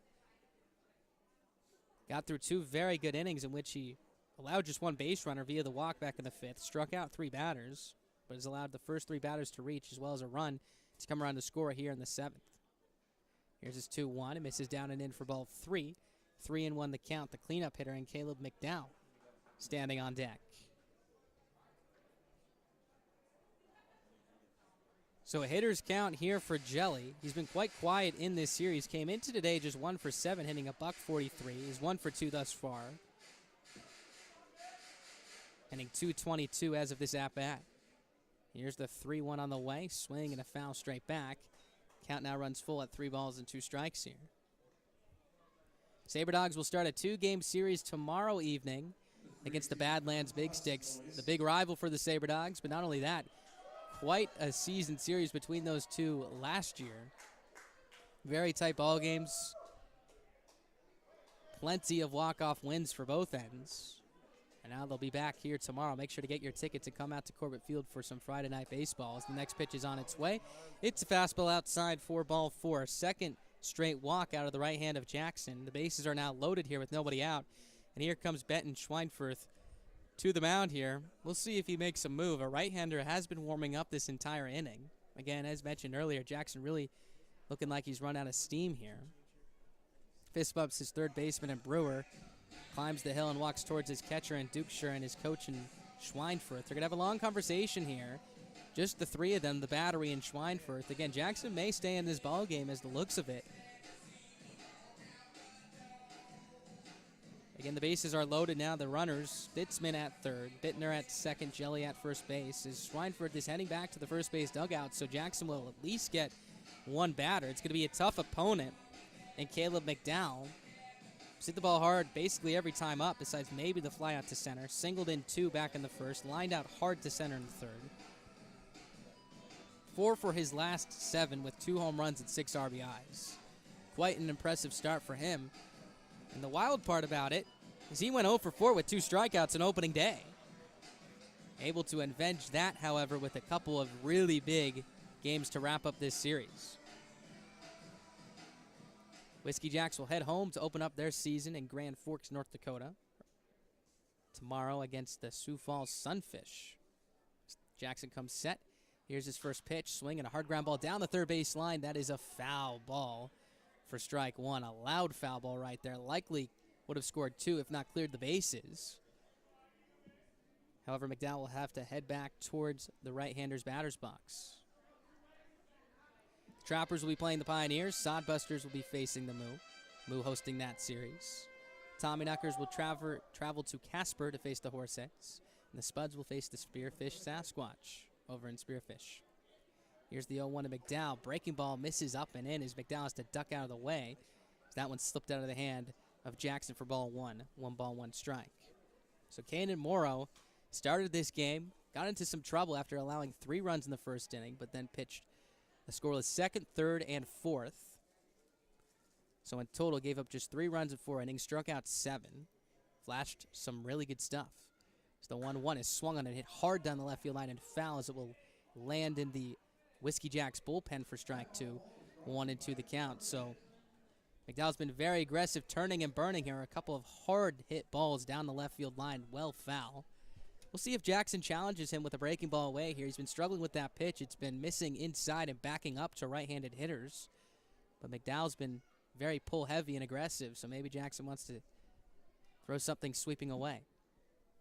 Here's the 1-2. Breaking ball hit hard down the left field line and foul again. That was a slider inside. Count stays at 1 ball and 2 strikes here. Let's give you an update of some of the scores around the league once again here in the Expedition League. Big Sticks and Sasquatch has gotten quite close. 7-5 now in the bottom of the 5th inning. Spuds leading the Tommyknockers 6-3 still. 17-4, of course, here in Minot. 1 ball, 2 strikes the count. Jackson set from the stretch. Here's his pitch on the way. Swing and a high fly ball out to left field. Greer ranging back in front of the track. He will make the catch, tagging from third and coming around to score as Stitzman. The throw goes back into third base and is cut off by Schaefer, the shortstop. A run is in. It's now 17-5. McDowell just missed that one. Gave it a ride down the left field line. He'll pick up an RBI, his 3rd of the game, 7th of the season. And now the lead drops to 12 here for the Sabre Dogs. Out number 1 of the inning here for Jackson, however, if you want to find a positive. That'll bring up Noah Drew to the plate. On the play, both Bittner and Jelly held at their respective bases, still first and second now.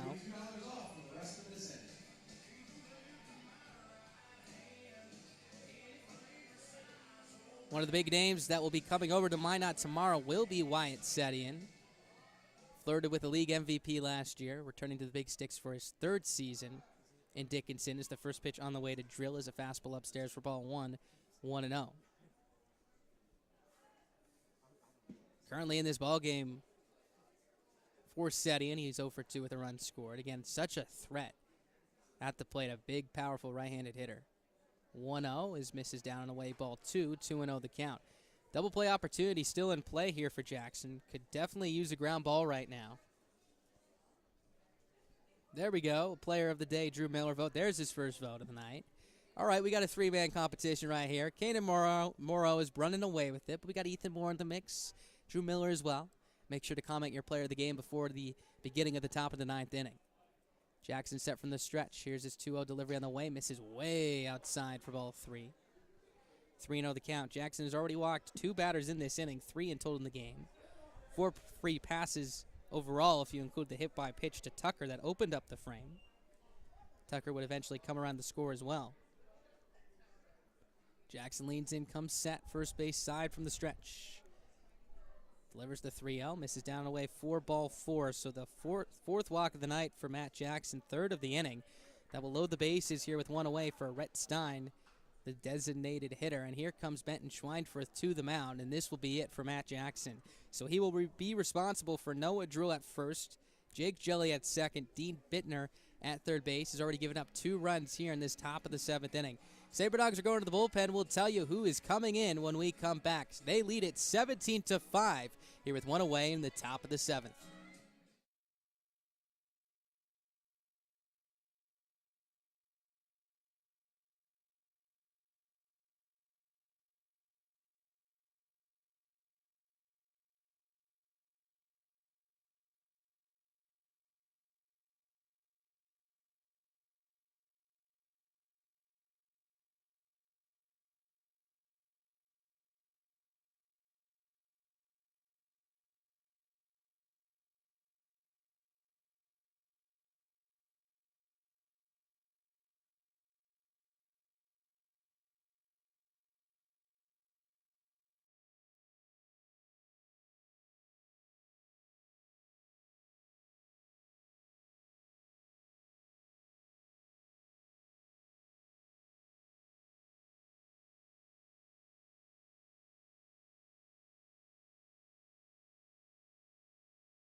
Corbett Field, top of the 7th inning. Sabre Dogs lead at 17-5, but the Whiskey Jacks are threatening here. 2 runs already in here.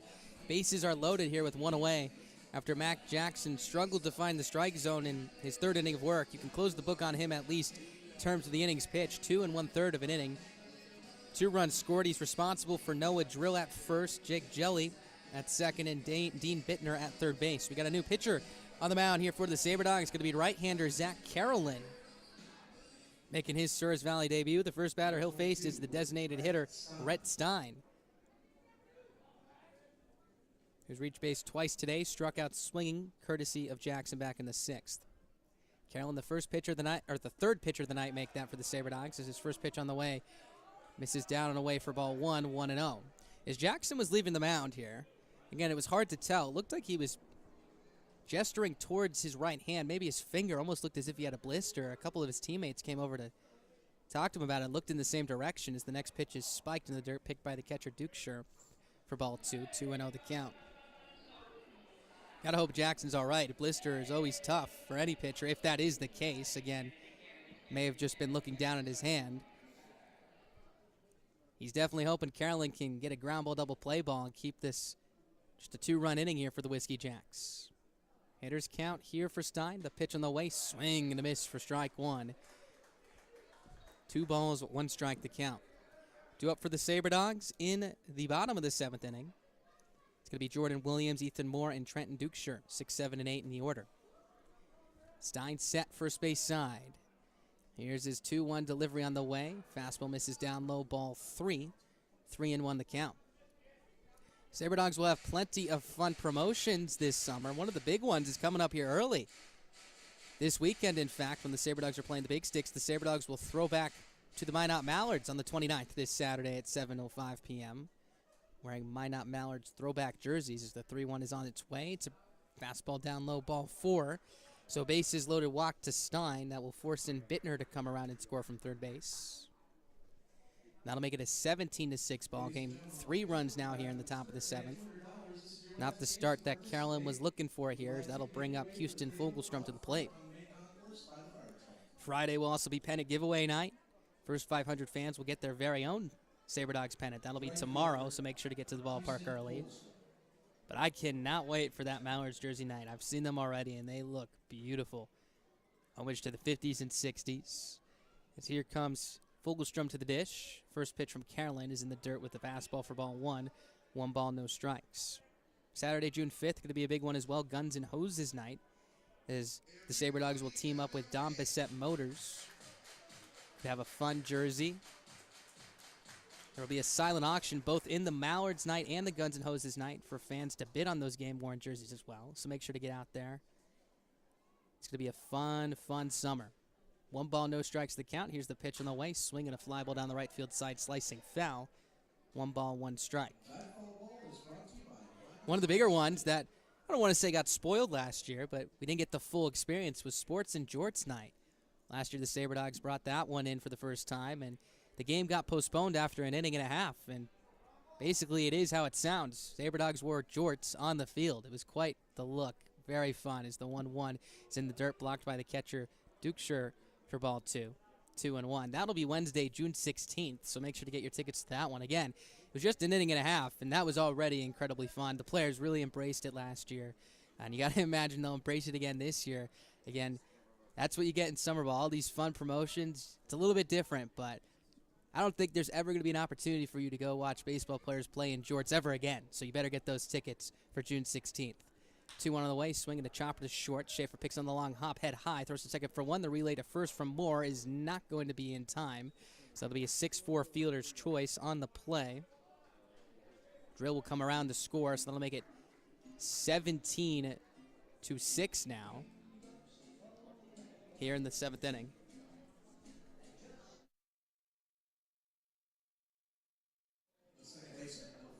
That'll bring up Zoe Hicks to the plate now, the 9th hitter to come to the plate here for the Whiskey Jacks. 2 away, runners at the corners.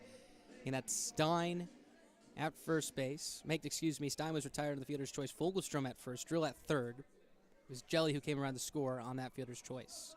Hicks is 0 for 3, a ground to short, a fly to right. First pitch is in the dirt for ball 1. 1 ball, no strikes. Sabre Dogs will have a rally towel giveaway on Friday, June 18th. That'll be fun. The Homer Hankies taking a trick out of Major League postseason baseball culture, bringing it here to Souris Valley Sabre Dogs and Corbett Field.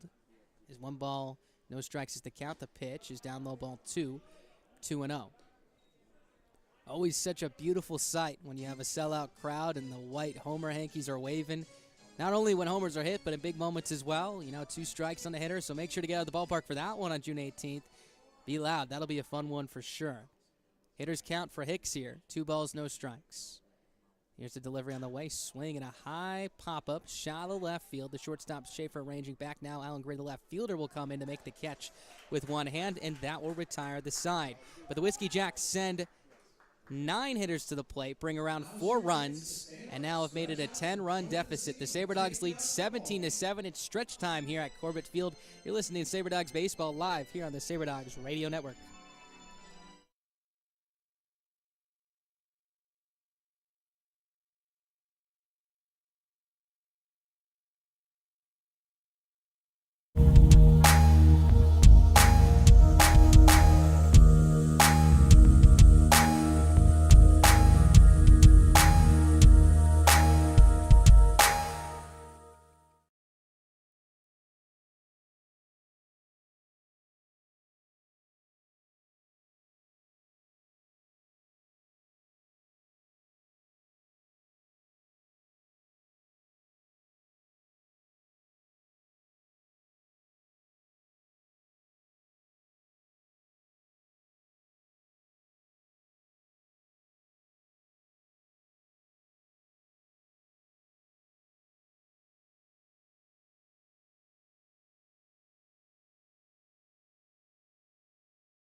Welcome back to Corbett Field here, bottom of the 7th inning.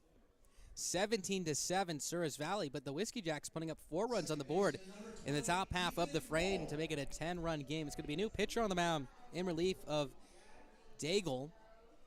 Right-hander Will Hlady, 5'10", 185 pounds, is the first pitch on the way. Is chopped foul on the third base side for strike 1, 0-1. I believe we're seeing a pinch hitter here for the Sabre Dogs. Make that, Ethan Moore. Apologies. Jordan Williams was the one who retired the side in the 6th. Moore picked up a hit back in the 3rd, singled for an RBI, popped out to short his last time up as the next pitch is a strike, 0-2. Could be 7, 8, and 9 due up here in the Sabre Dogs order. Moore, Dukeshire, and Schaefer.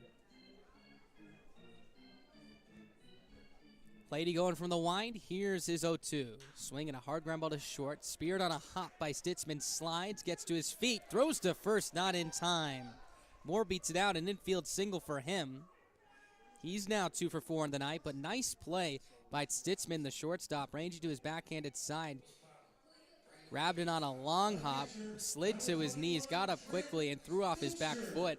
Got a lot on it, but the first baseman, Jelly, couldn't stretch long enough to retire a Speedy Moore at first. So that's going to bring up Trenton Dukeshire to the plate.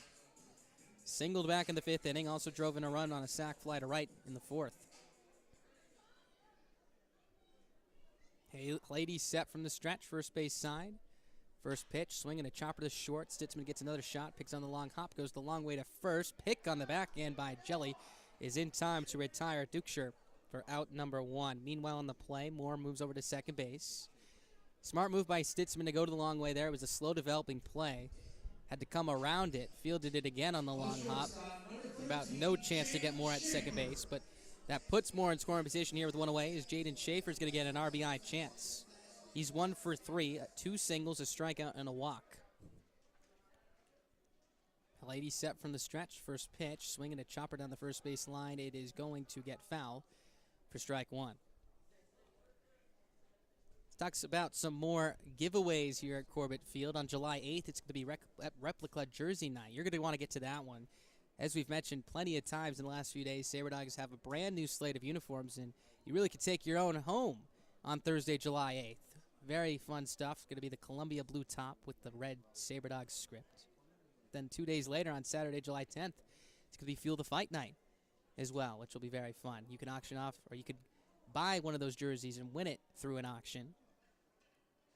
Did that last year as well. That was quite a game. Sabre Dogs, big sticks. Bo McClintock hit a big home run. Nolan Monty hit a home run. It's the next pitch on the way to Schaefer is swung on and tapped straight back for strike two.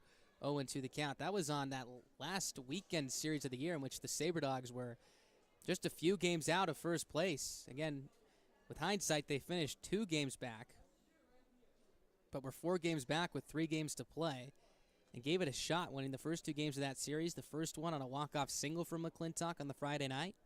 Aaron Kern getting out of a mammoth jam in the top half of that 10th inning. Kern now back for a couple days here this weekend. Again, Aaron Kern, his 3rd year with the Sabre Dogs. The next pitch is cut on a miss for strike 3. Buried in the dirt, tag applied by the catcher in McDowell for out number 2. First strikeout of the night for Lady. But Aaron Kern, when he appears in the game at some point this weekend, if he does, he will officially gain his 3rd year of service, if you put it that way, with the Sabre Dogs, which would tie him for the most in franchise history, along with Mason Dennison and Marcelo Terrazas. So make sure you come to the ballpark this weekend, particularly tomorrow, to get your potential last shot to see Aaron Kern. It's the first pitch on the way here to Caden Schwabe. He's a breaking ball down low for ball 1. 1 ball, no strikes. Talked to Kern today. Still pursuing a professional career. Said this fastball was sitting at 91, 92. Trying to get into independent league ball if possible as well at some point soon. Just graduating from Minot State University. Quite a powerful arm as the next pitch is taken down low for ball 2, 2-0. And was so good last year. Got out of some major jams for the Sabre Dogs. One particularly I remember against the Trappers on the road. Got a big double play. The big strikeout I mentioned against the Big Sticks last August as well. Lives for those types of moments, and he's got the dominant fastball for it as the next pitch is in the dirt, blocked by the catcher McDowell for ball 3. 3 balls, no strikes. Looking like the Sabre Dogs will have plenty of arms like that this season. One of the guys that really impressed me on Tuesday was Austin Hammerly. Really set down the Whiskey Jacks quite quickly. A very overpowering fastball with a really good breaking ball as well as the next pitch is taken up and away for ball 4. So Schwabe works the walk. That's his 2nd free pass of the ball game. He's now reached base 4 times in 6 plate appearances. Make that 5 plate appearances. 6 plate appearances. So he's at first base here with 2 away. First and second to situation for Alan Greer. Greer having quite a night. 3 for 5, 2 singles, a triple, 3 RBIs. Reached on an error in the 5th. Grounded out to the pitcher in Daigle back in the 6th. That opened up that frame right before Drew Miller hit that titanic home run. Lady's first pitch on the way. It's a fastball at the knees for strike 1. 0-1 the count. Greer, another guy who returned this year, of course, and I remember talking to him before he left last year, and he loved it here. Was hoping to come back, and he obviously has had this opportunity. As there go the runner for 3rd. Check swing through the hole in the left side for a base hit. Coming around to score is Moore, who is on the run. Schwabe gets into second base. There's another RBI single for Greer. Picks up his 4th RBI of the night, and it's 18-7 here, and he's got to give an assist to Ethan Moore on that play right there. Ethan Moore was taking off for 3rd base, which forced the 3rd baseman Bittner to cover. And because of that, Bittner was standing on the 3rd base bag when this ball was put in play, had to reach back across his body towards the 2nd base side of the 3rd base bag to try and even stop that one. But it was out of his reach and got into left field. So a little hit and run action here. As here's Drew Miller, the pitch a strike on the outside corner, 0-1. So Greer, now 4 for 6 tonight with 4 RBIs. How about that? Remember Ballard Ackway, our producer, it was his pick to click last night. He was a day late, but I'll give him the credit here tonight. No balls, 1 strike the count. Lady from the stretch. Here's his pitch on the way. It's a fastball outside, ball 1. 1 ball, 1 strike. But back to Greer. Really embraced this city, embraced the program. Talked to him after he left last year and was super, super adamant about getting an opportunity to come back here. And really happy to see him succeeding well here early on as the next pitch is chopped off the foot of Miller for strike 2. Count moves to 1 ball and 2 strikes. And he really works harder than anyone as well. Had a little bit of a hamstring injury last year after getting off to a tremendous start in which he was hitting well above 350, stealing what seemed like 2 bases a game. Tweaked that hamstring over in Fremont on one of the first road series in the season and was sidelined for a bit. Struggled to find his swing after that, but still was able to get his form back in terms of on the bases. Ended up stealing 26 bases that season, which was one of the top in the league. The SaberDogs, again, like they are this year, were very aggressive on the base paths last year. Talked to him when he came into town earlier this week. Said he was fully healthy, feels ready to go, and is excited to get an opportunity to play here. 1-2 on the way. A fastball misses up and away for ball 2. 2 balls, 2 strikes the count. So again, 1 run in. The line continues here. I'm sorry I missed this so late, but again, the SaberDogs have scored in every inning tonight. 3 in the first, 1 in the second, 2 in the third, 8 in the fourth, 2 in the fifth, 1 in the sixth, 1 in the seventh. Try saying that 5 times. 2-2 on the way. Rings him up with a breaking ball on the outside corner, and that will retire the side. But the SaberDogs pick up 1 more run on 2 hits, leave 2 runners on as we head to the top of the 8th. They lead by 11. It's 18-7 as you're listening to SaberDogs Baseball live here on the SaberDogs Radio Network.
Back to Corbett Field, 18-7 SaberDogs as they tie their season high of runs scored last year, in which they scored 18 runs against the Trappers earlier last year. 18 here today, 16 on Tuesday night as well.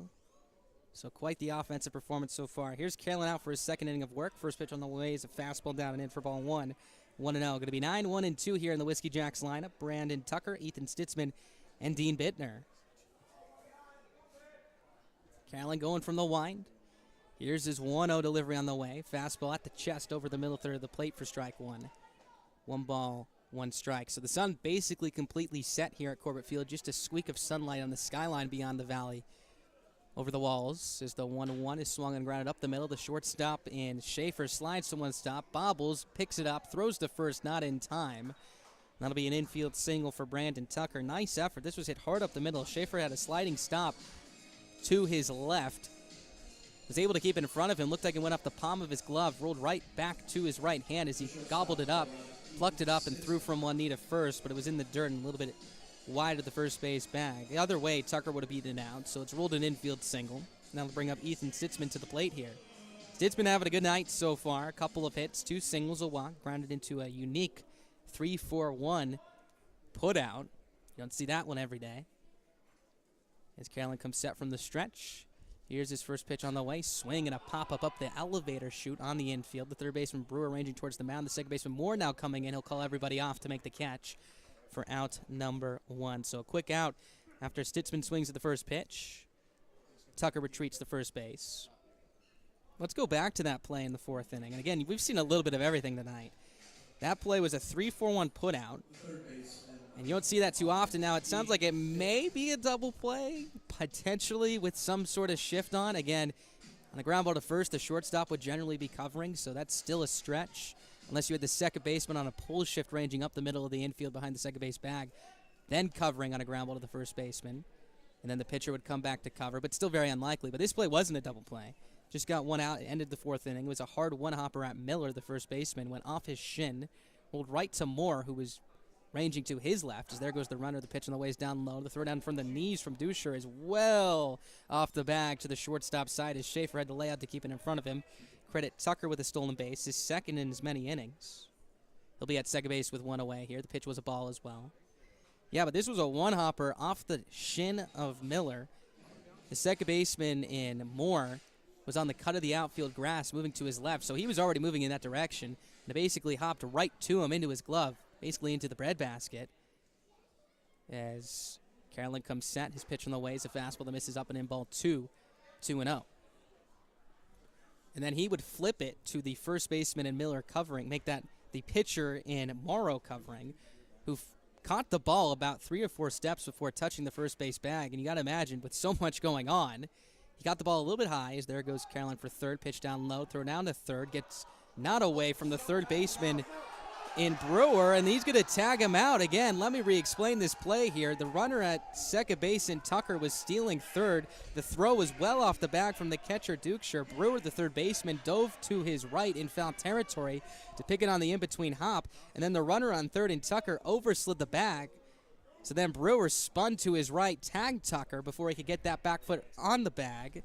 So that'll be an out, a caught stealing for Tucker, and 2 away. 2-0 is the count here, as the pitch was a ball. So Tucker being ultra aggressive here, down by a lot. As the next pitch on the way is a strike at the knees, 2-1. Back to that play. So it goes off the knee of Miller, then to Moore, and then Moore flips to Morrow, the pitcher covering, who catches it 5 feet in front of the bag.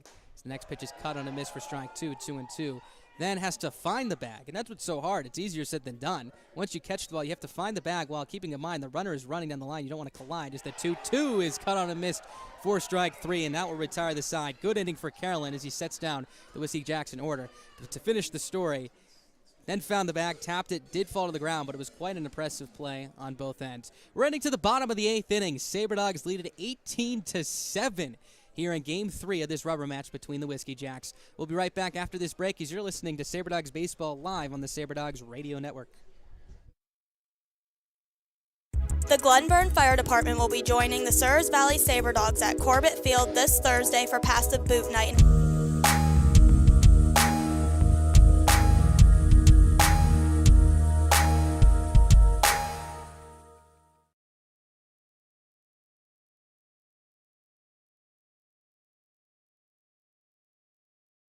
An effort to raise money to help them recover from a devastating fire at their station. As a community, let's show our support for the fire department. The game starts at 7:05 against the Wheat City Whiskey Jacks. The Souris Valley Sabre Dogs are back for another fan giveaway. Fridays are always for our fans. This giveaway will be a water bottle brought to you by the North Star Community Credit Union. The first 500 fans to attend will get one of these Sabre Dog branded water bottles. Come out to watch the Souris Valley Sabre Dogs play against the Spearfish Sasquatch at 7:05 at Corbett Field and be a receiver of the giveaway.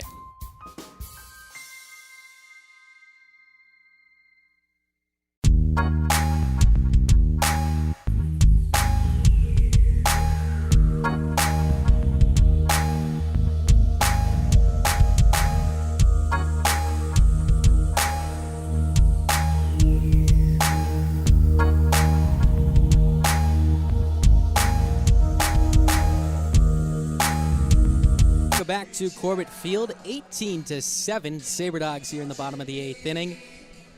It's going to be 4, 5, and 6 due up here in the Sabre Dogs order. Bo Brewer, Chase Keaton, and Jordan Williams.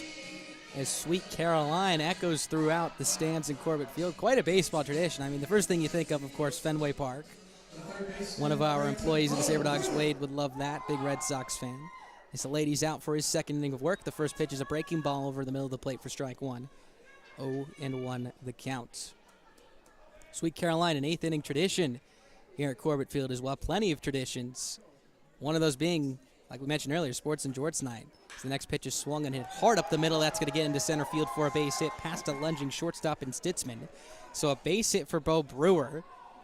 He's been all over the base paths tonight. Walk, double, walk, single, single, single. 4 for 4 has reached base in all 6 plate appearances. Came into this game hitting .286, 2 for 7. Add 4 for 4 to that. Here's the mental math again. 6 for 11, I believe. Let's pull out the calculator on that one. What's he hitting after that?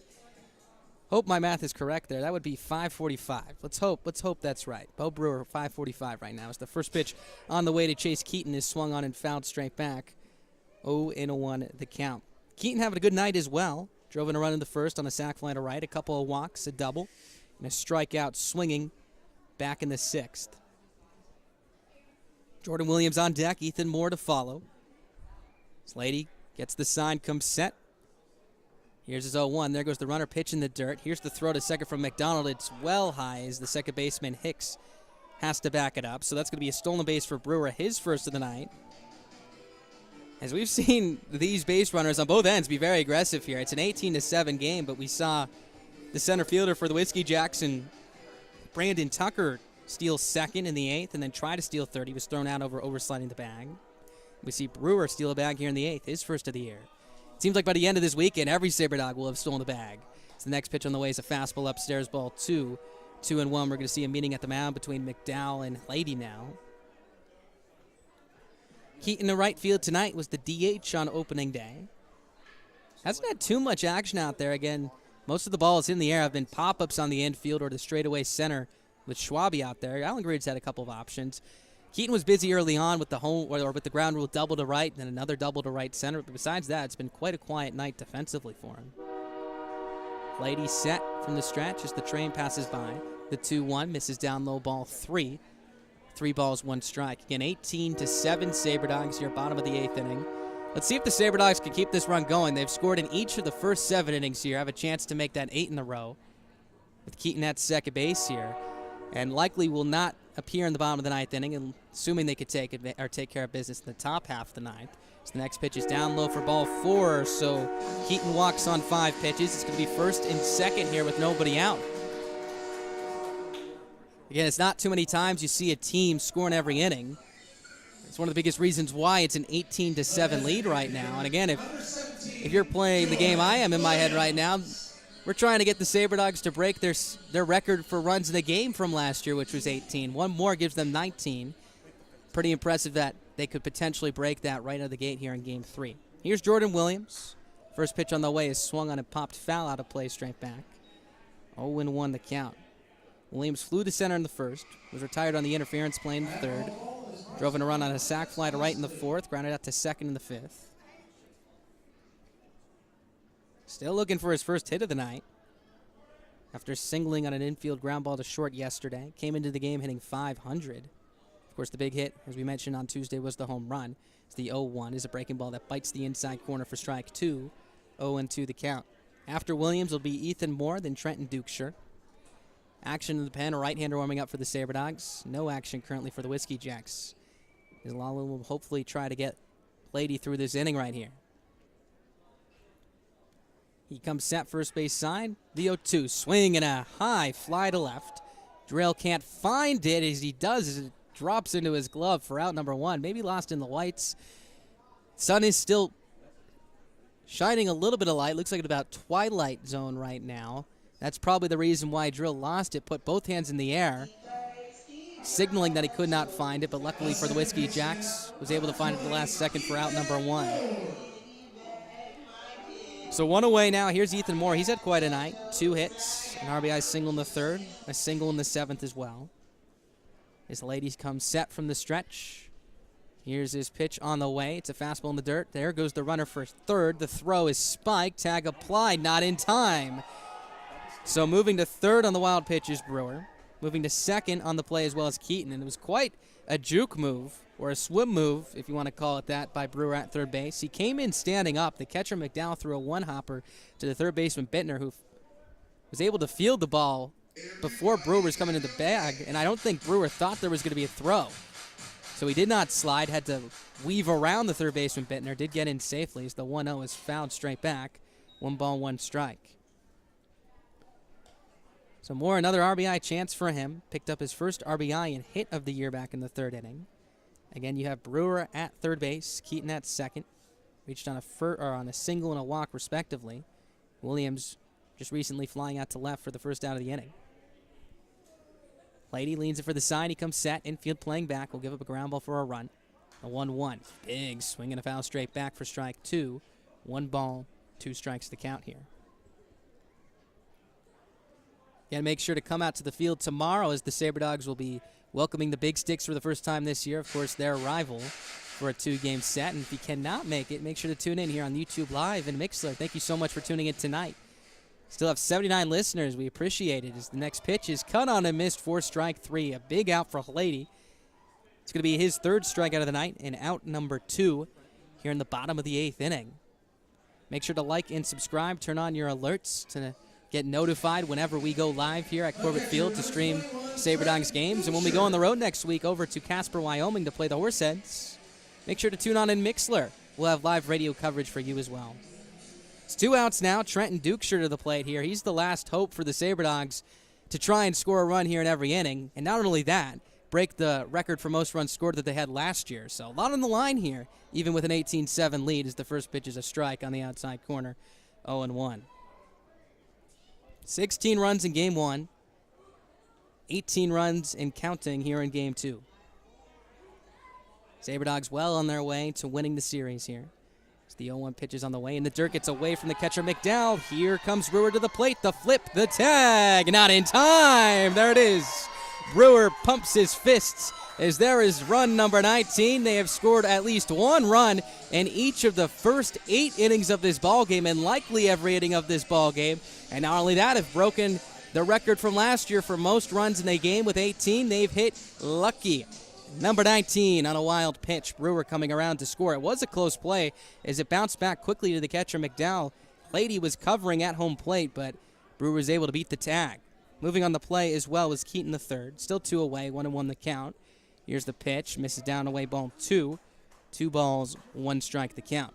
So again, let's go through it. This is going to be a mouthful right here, but 3 runs in the first, 1 in the second, 2 in the third, 8 in the fourth, 2 in the fifth, 1 in the sixth, 1 in the seventh, 1 in the eighth. 19-7 Sabre Dogs. Lady from the stretch. Pitch. Swing and a miss for strike 2. Buried a breaking ball in the dirt. Count even at 2 balls and 2 strikes. On deck, the shortstop, Jaden Schaefer. Outfield straight up. Lights fully in play here. Lady leans in for the sign here. Long look in. He comes set from the first base side. The 2-2. Swing and a miss for strike 3. Pulled the string on a breaking ball well down and away. And that will retire the side. Lady picks up back-to-back strikeouts, his 4th of the night. But the Sabre Dogs pick up 1 more run on the wild pitch to bring home Bo Brewer. We get to the top of the 9th. The last chance for the Whiskey Jacks down to their final 3 outs as the Sabre Dogs lead it 19-7.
Field, top of the ninth inning. Sabre Dogs lead at 19-7. Looking for the final 3 outs to seal the deal in this one here and win this series against the Whiskey Jacks. It's going to be Zach Carolyn out for inning number 3 of work. He's going to get challenged with 3, 4, and 5 in the order. Jake Jelly, Caleb McDowell, and Nolan Drill. Have a little bit of a delay on the field after the knocker balls in between innings. One of the biggest traditions here at Corbett Field, where 2 fans get to dress up in 2 inflatable balls and run as fast as they can into each other. Always fun for a big collision as they walk off the field here. So we're about ready to resume play here. 19-7 Sabre Dogs. 9. Top of the 9th inning. And again, Sabre Dogs have scored a run in each of the first 8 innings of this ball game, which will likely be every inning they've come to the plate in this game. Here's Carolyn to the mound. Jelly to the dish. We're ready to resume play. First pitch is swung on and laced down the left field line. That's going to get down for a base hit and roll into the corner and hop off the wall. Jelly races around first. He'll dig into second, standing up with a leadoff double here. His second double of the evening. Second hit as well. He's now 2 for 3, and he hit that ball hard. A hard line drive down the left field line. Greer was able to get it back in quickly, but not quickly enough, obviously. And that's going to bring up Caleb McDowell, the hot-hitting catcher, to the plate. Sabre Dogs will resume play tomorrow against the Badlands Big Sticks for Game 1 of a 2-game set. We'll have Sunday and Monday off. Then we'll head over to Casper, Wyoming to play the Horseheads for a 3-game set. Then we'll come back to Corbett Field for another homestand. It's the first pitch from to McDowell from Carolyn is on the way. It's a swing and a foul straight back for strike 1. 0-1 the count. So as we mentioned through the entire broadcast, we asked you to comment your player of the game. Got some votes for several players. Ethan Moore, Drew Miller. But it looks like Kanan Moreau is going to be your player of the game as the next pitch misses upstairs for ball 1.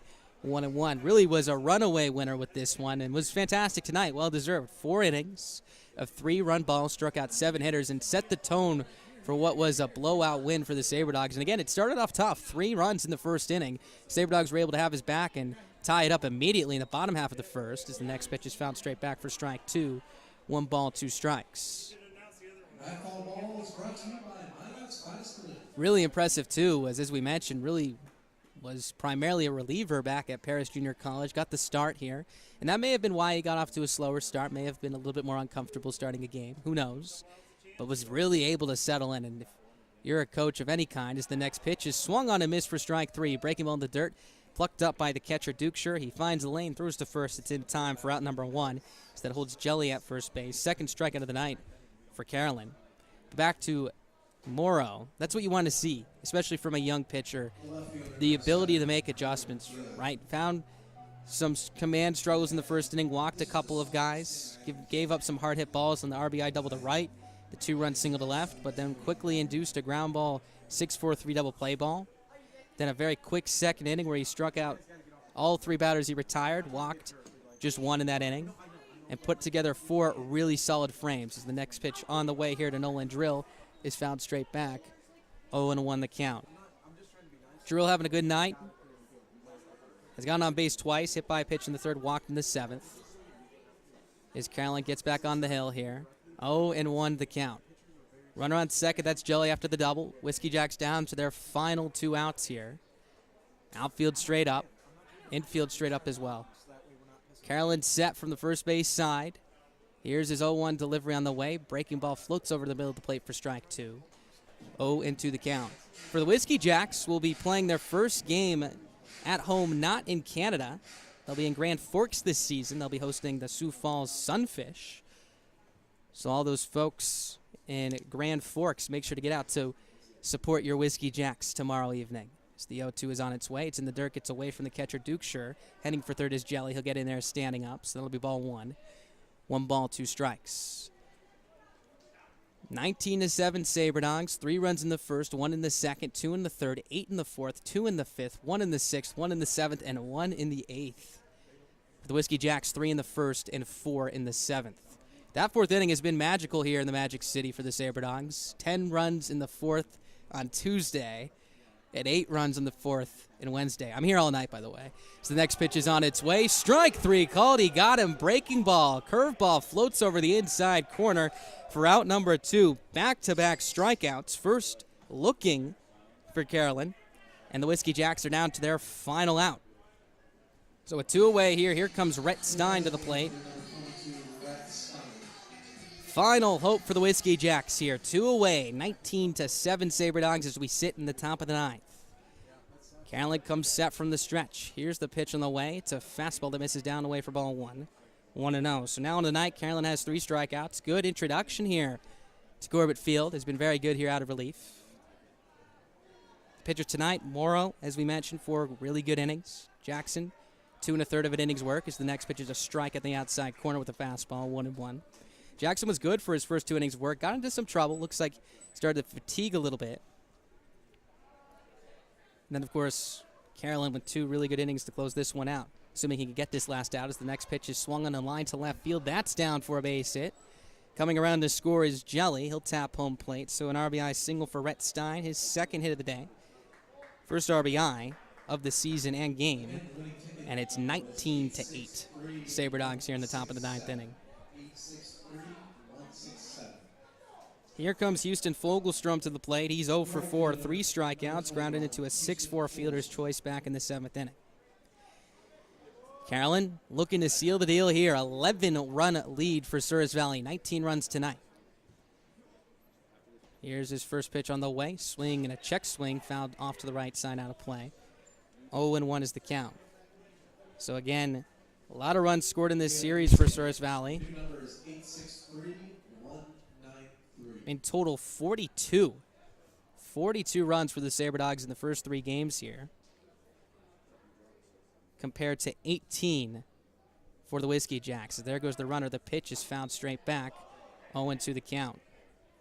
So that'll give them a nice run differential of 24 here. And again, in any season, in any circumstance, that is very, very good.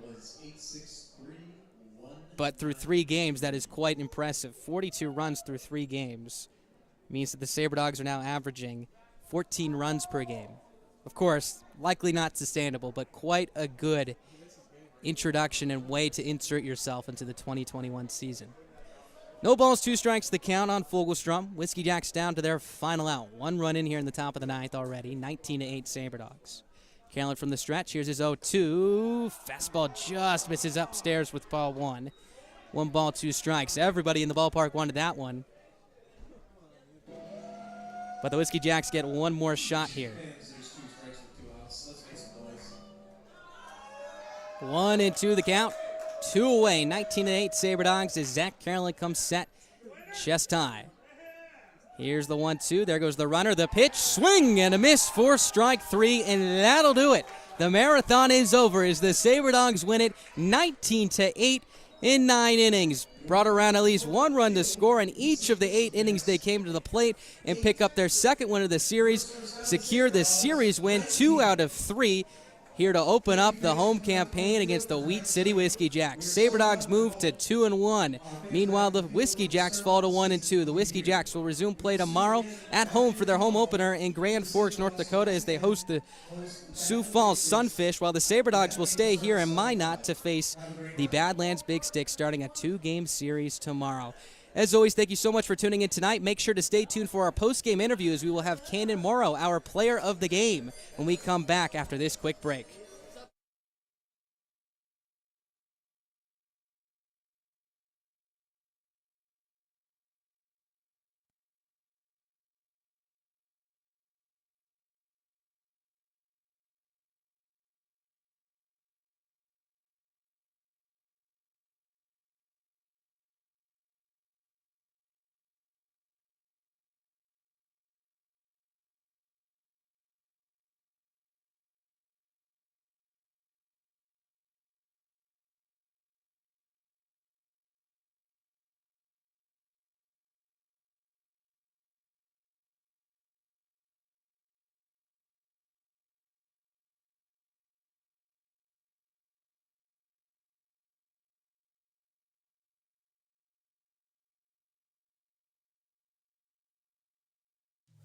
SaberDog fans, be sure to stop down to OK Automotive in Minot to register for your chance to win a 10K golf cart giveaway.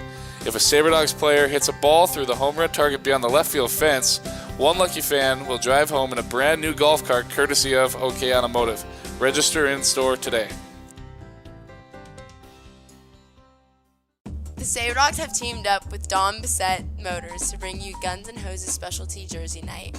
The players will play in these exclusive jerseys while a silent auction will be held throughout the game. There will also be a pregame softball scrimmage between the Minot Fire Department and the Souris Valley Fraternal Order of Police. Game time for the scrimmage is at 5:15. The team will also be hosting Superstars for some family fun entertainment.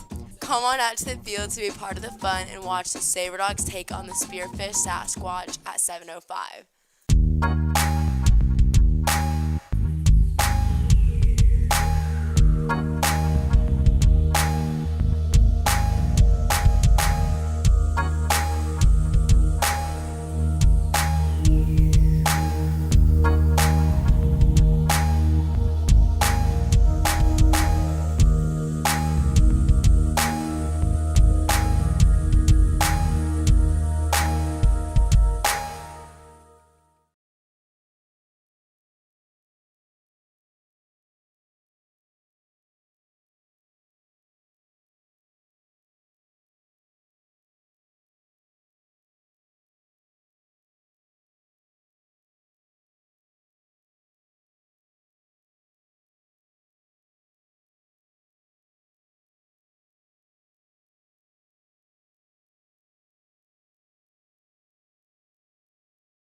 In 2 years, how did that feel starting your first game in a very long time? It was really weird, but after the first inning, I really settled down, and it just started coming back to me, and I just started doing what I do.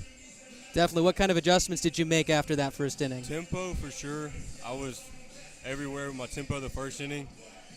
I realized at the same time, as a starter, you can't throw that many fastballs, and I was throwing way too many. And then I just started throwing heavy curveball almost every pitch. And that's what I settled down with, just throwing all speed primarily. Your offense had your back, scoring 3 runs for you to tie that game immediately. How big was that for you? I love those guys. I mean, that boosted my confidence as a starting pitcher, giving up a 3 spot in the first inning, and then coming back in the dugout, and those guys have my back to put another 3 spot up to answer back. I mean, that's just huge for me. It's a confidence booster. And then your backstop, Trenton Dirkshire, who you met probably a couple days ago. Did you have any time to talk with him, break down your mentality coming into this one? How did you guys work together the first time out? Originally, the first plan was just call fastballs because it's what I normally do. And then after the first inning, we were like, hey, we're just going to settle down. We'll start primarily curveballs, and then we'll go off of there. Just call curveball every pitch. If I don't want it, we'll take something else. But that dude saved me, too. I mean, I got to give credit to him. He blocked a lot of balls. He saved me from runners advancing to another bag. He blocked a lot for strike 3. He saved me in a lot of pitches.